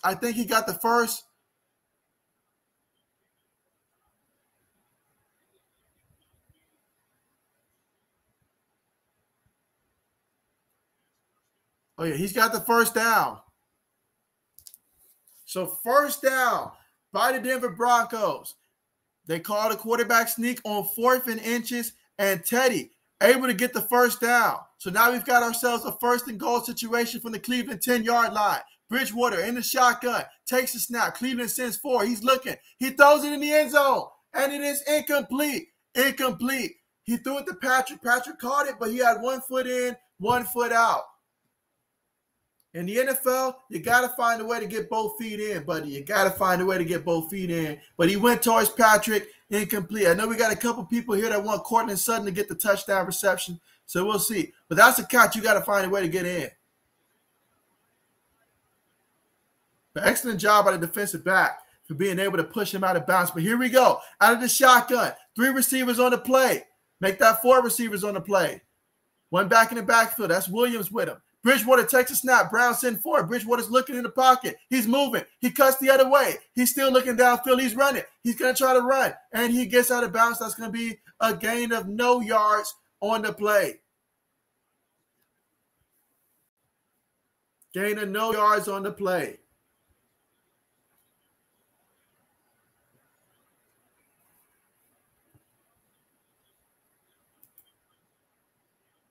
Let's see. 80 cents, not a fan of quarterback sneaks, gives it to the guy you pay to put on his shoulders down and run the ball. You're right about that. But here we go. 3rd and goal out of the shotgun. 4 receivers on the play. 1 back in the backfield with him. That's Williams. He takes a snap. Brown send 4. He's looking. It's a screenplay for Williams. Williams catches it. He looks like he gets in the end zone. He gets in the end zone. Touchdown, Broncos. So that's Teddy's 2nd touchdown pass of the game. He's thrown 1 to each of his running backs. So that's great news if you're rooting for the Broncos, unless, of course, you wanted that ball to go to Cortland Sutton in the end zone. But nevertheless, touchdown for the Broncos there. Excellent play call.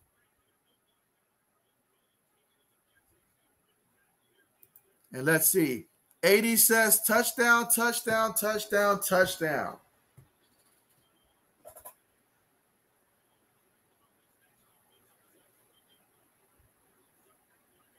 All right, so the PAT attempt is up, and it's good.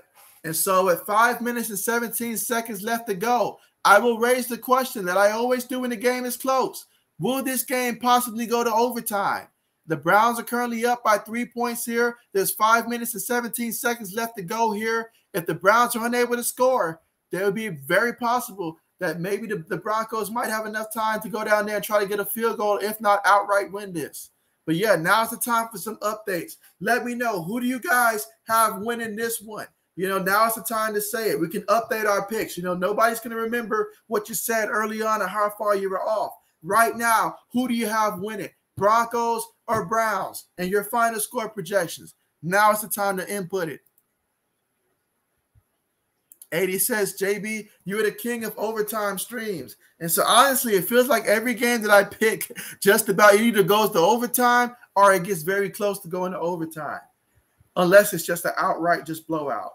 But most of the time we get overtime, which is great. We love overtimes.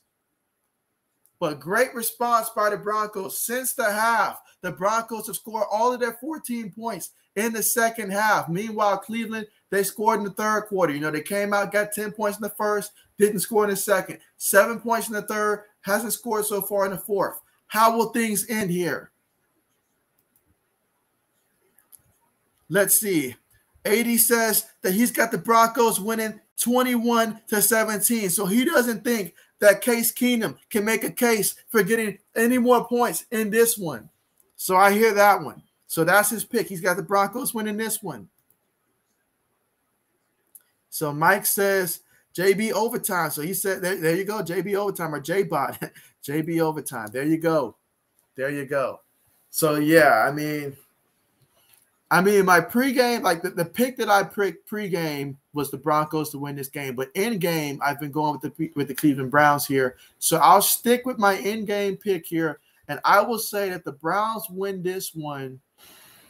I think the Browns win this one. Probably got to think about this one. Got to think about this. I want them to go to overtime, though. I do. I want the Broncos to get a field goal, go to overtime, and then both teams kick a field goal. So with my fantasy football team, since I got the Broncos kicker can get some points and stuff like that, and then Johnson gets the touchdown win. So in order for that to happen, I need for the final score to be like 26-20, Cleveland win. Go to overtime, both teams get a field goal. I'm thinking about my fantasy football team at this point.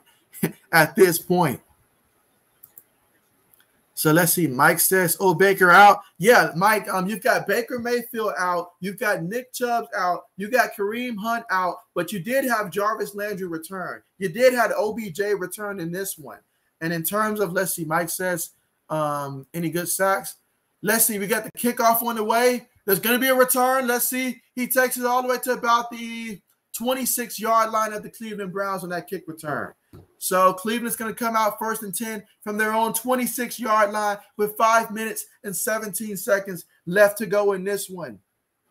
And let's see, defensively, you've got for the Broncos, you got Shelby Harris. He has a sack in this one. He's the only one that has a sack for this team.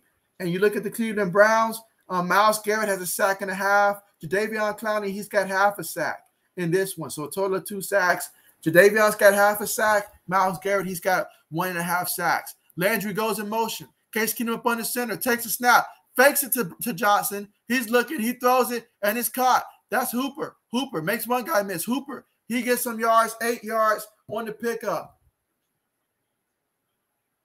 So you got Hooper out there making plays happen.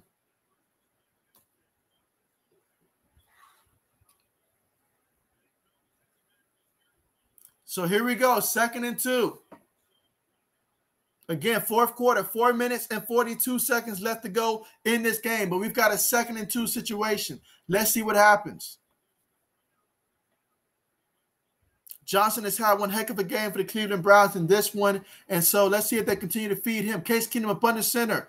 One receiver on the play. Everybody else is near the line. Takes a snap.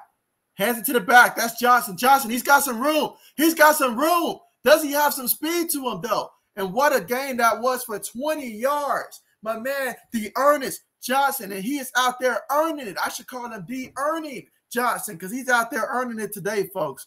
Out there earning it. And 80s is not impressed. He doesn't like it. He doesn't like it. Lately, we've been watching running backs take over on this stream.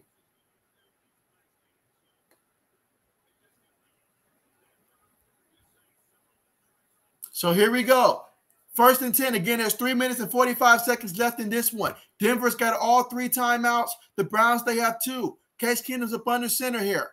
Bryant, he motions in the backfield. Johnson's back in the backfield. They hand it to Johnson. Johnson's looking. He's got a hole. Johnson, he finds a way to get 6 yards on that carry. And so 3 minutes and 28 seconds left to go in the game. The clock is stopped, so I believe the Broncos have burned their first time out here.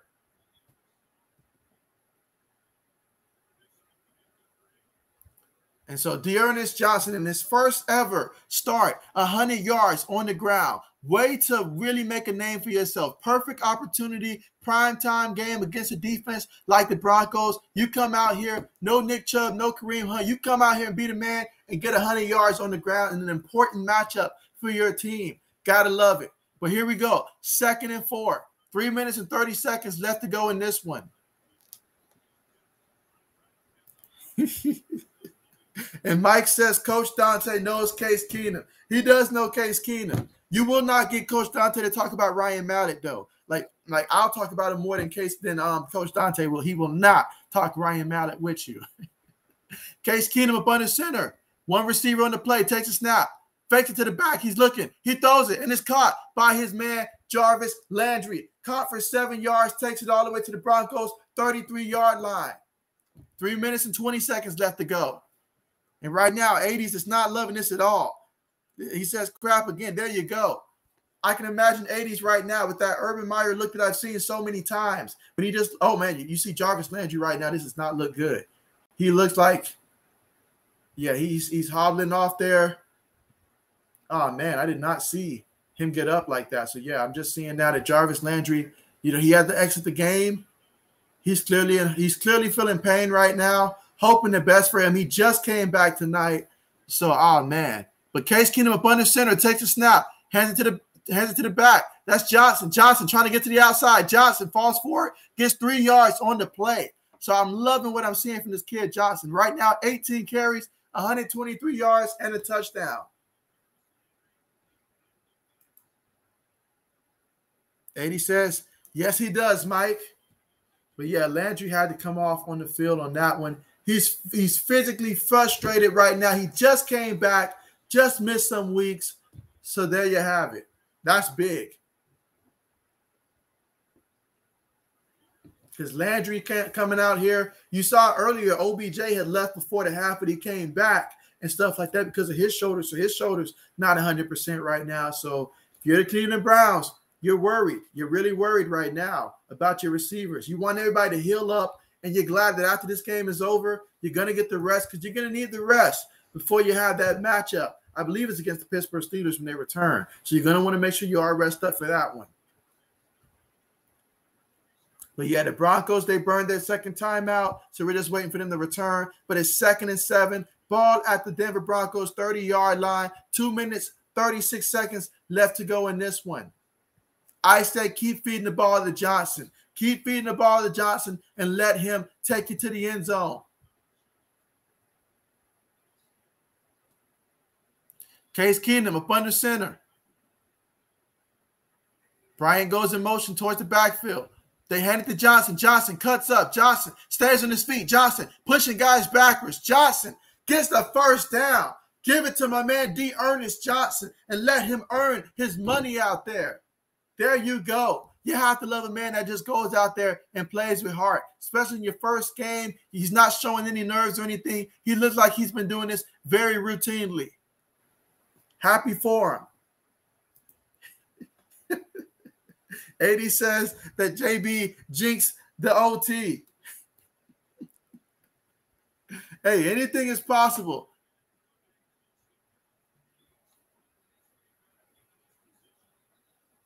Keep running it with my man Johnson here.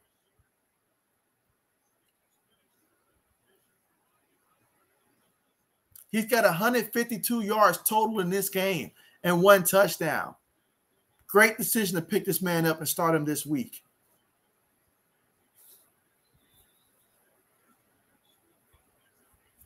All right, so here we go. 1st and 10. The Broncos had used their last timeout on the play. They still have the 2-minute warning to come up, though. Keenum takes a snap, hands it to Johnson. Johnson, he cuts up. Johnson gains about 3 yards on the play. That's going to make it 2nd and 7, ball at the Broncos 20-yard line. So that's going to take it all the way to the 2-minute warning there.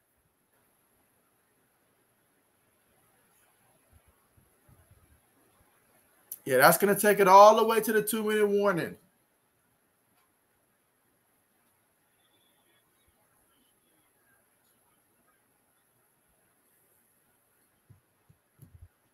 So just 2 minutes remain, and the Broncos have no more timeouts in this one. And now that the 2-minute warning is right now, so yeah, they've got no more clock stoppages unless obviously if some type of incompletion or something like that. But yeah, no way to stop the clock on their own.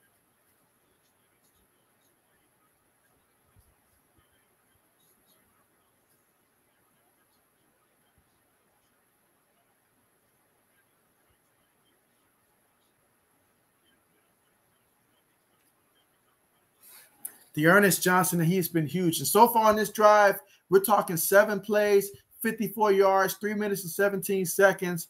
And so, yeah, the offensive line, they've been putting in work tonight. They have been putting in work tonight.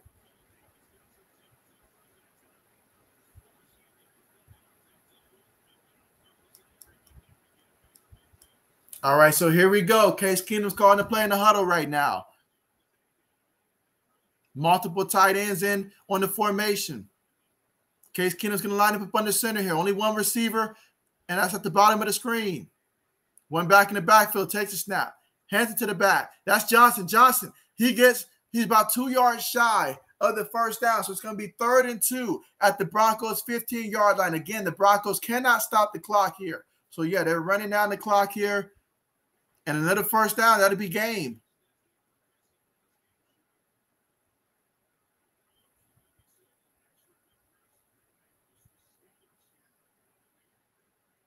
So here we go, 3rd and 2.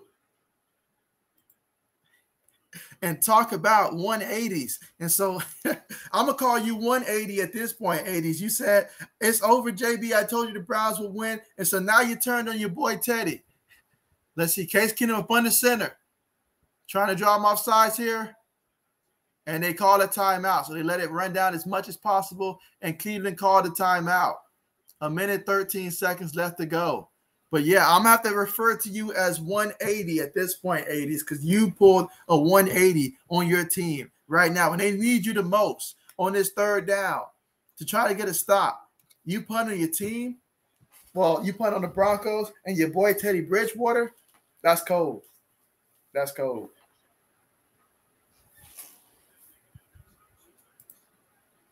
And so Mike says Bills cornerbacks made tons of business decisions. JB did not want to make tackles. They made a lot of those business decisions. They really did. They really did.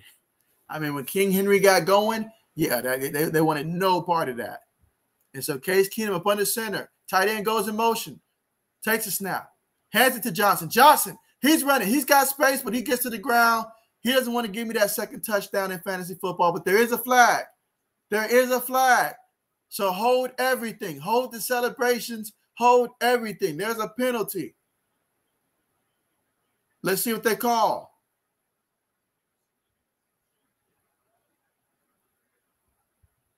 Illegal motion. I hate penalties like this because it has nothing to do with the actual outcome on that play. But because of the illegal formation that you gift them with, you're moving back 5 yards and you give them a better opportunity to stop you here. And more importantly, you take yards off of my fantasy football team. That's unacceptable.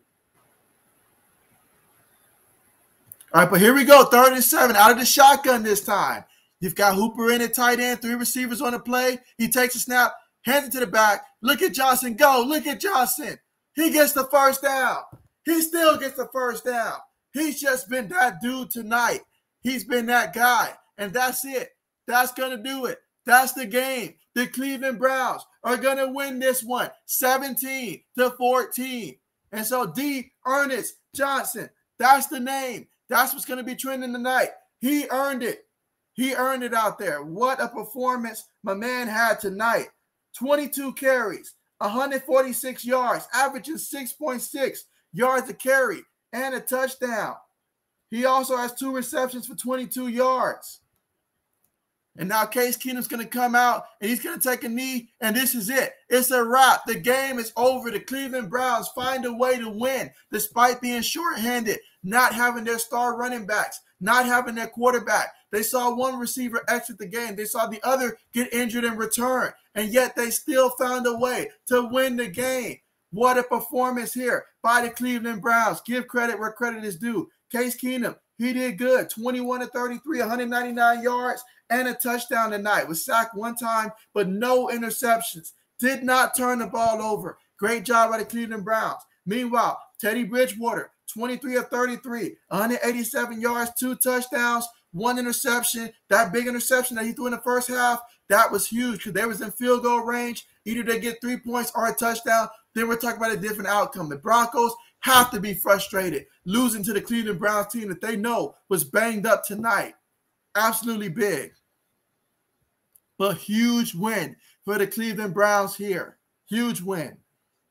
everybody has to feel good about that one on the team because it was a team effort to go out there and win. You know, Myles Garrett, he had a sack and a half. Jadeveon Clowney had half a sack. So, yeah, let's see. Mike says, who you calling Saturday, JB? And so, yeah, that's right. The next stream that I'm going to have is Saturday, one of the early games. I chose the stream, number 16, Wake Forest, 6-0, going on the road, down there to 4-2 Army. And so, yeah, that's right. I said Wake Forest versus Army. That's the game that I'm going to be streaming Saturday. And so I felt like of all the games it's going to be playing, I think that one has a chance to be a good one. Wake Forest has played a lot of close games, and I really want to take a good look at this Wake Forest team as well as take a look at this Army team. So this gives us an opportunity to look at two new teams that we haven't seen this year. So certainly looking forward to seeing that one, and it should be a good one. So looking forward to seeing you guys Saturday. 80 says, good night, JB and Mike. Thanks for doing this, JB. Absolutely. Thank you for coming out. 80s, appreciate you and appreciate everybody that came through and that's listening on the stream and stuff. So I appreciate you guys so much. Gonna go ahead and end the stream. But again, looking forward to seeing you guys Saturday for some college football. And we're going to get to see Wake Forest versus Army. So two teams that we've yet to see yet on the stream. But that's what I do. I stream different games. So we'll see that matchup there for sure. And let's see, Mike says, okay, interesting. So there you go, Mike. Yeah, so make sure you bring your scouting sheet for this one. We're going to see two different teams, so you might see some new players that might be able to help your Buffalo Bills. You never know that. You never know. And so let's see. Gridiron says, yeah, I knew the Browns would win. And so absolutely. I mean, you look at what Dearness Johnson did on the ground. 22 carries, 146 yards. There's a lot of teams right now that would really love to have this man. But if you're the Cleveland Browns, you have to love the depth that you have at that running back position. You got to love the run blocking as well because it starts up front. Some excellent run blockers as well, and the running backs that complement them. You put two and two together, and hey, that's why you get this W on a primetime matchup, and now the Browns can rest up. They can rest up. And so that's right. The next NFL game that I will be streaming will be the Colts and the 49ers on Sunday Night Football. So keep that in mind as well. If you're not someone that follows college football and doesn't want to see the Saturday stream, Sunday will be the next NFL stream for Sunday Night Football. But yes, what a good game that was. Let's see, Mike says, late 80s and JB Nation. There you go. There you go. So Gridiron says, what a game, though. Absolutely. It was a fantastic game. Fantastic game. I mean, even for the Broncos, Teddy Bridgewater, 23 of 33, 187 yards, 2 touchdowns, 1 interception, sacked twice. I know his foot was bothering him a little bit.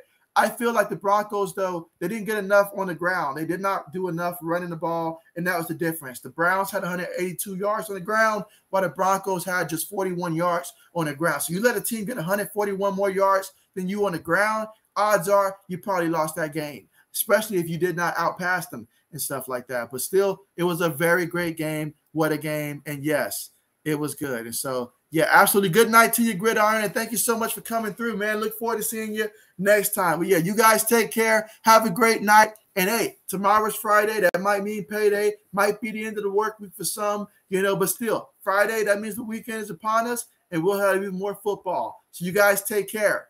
And so let's see. Ethan says good night. Yeah, good night to you, Ethan, so much. Yeah, absolutely appreciate you for coming through, man. And you have a great rest of your night, man. So there you go. But yeah, going to go ahead and end the stream, guys. But take care and see you guys next time.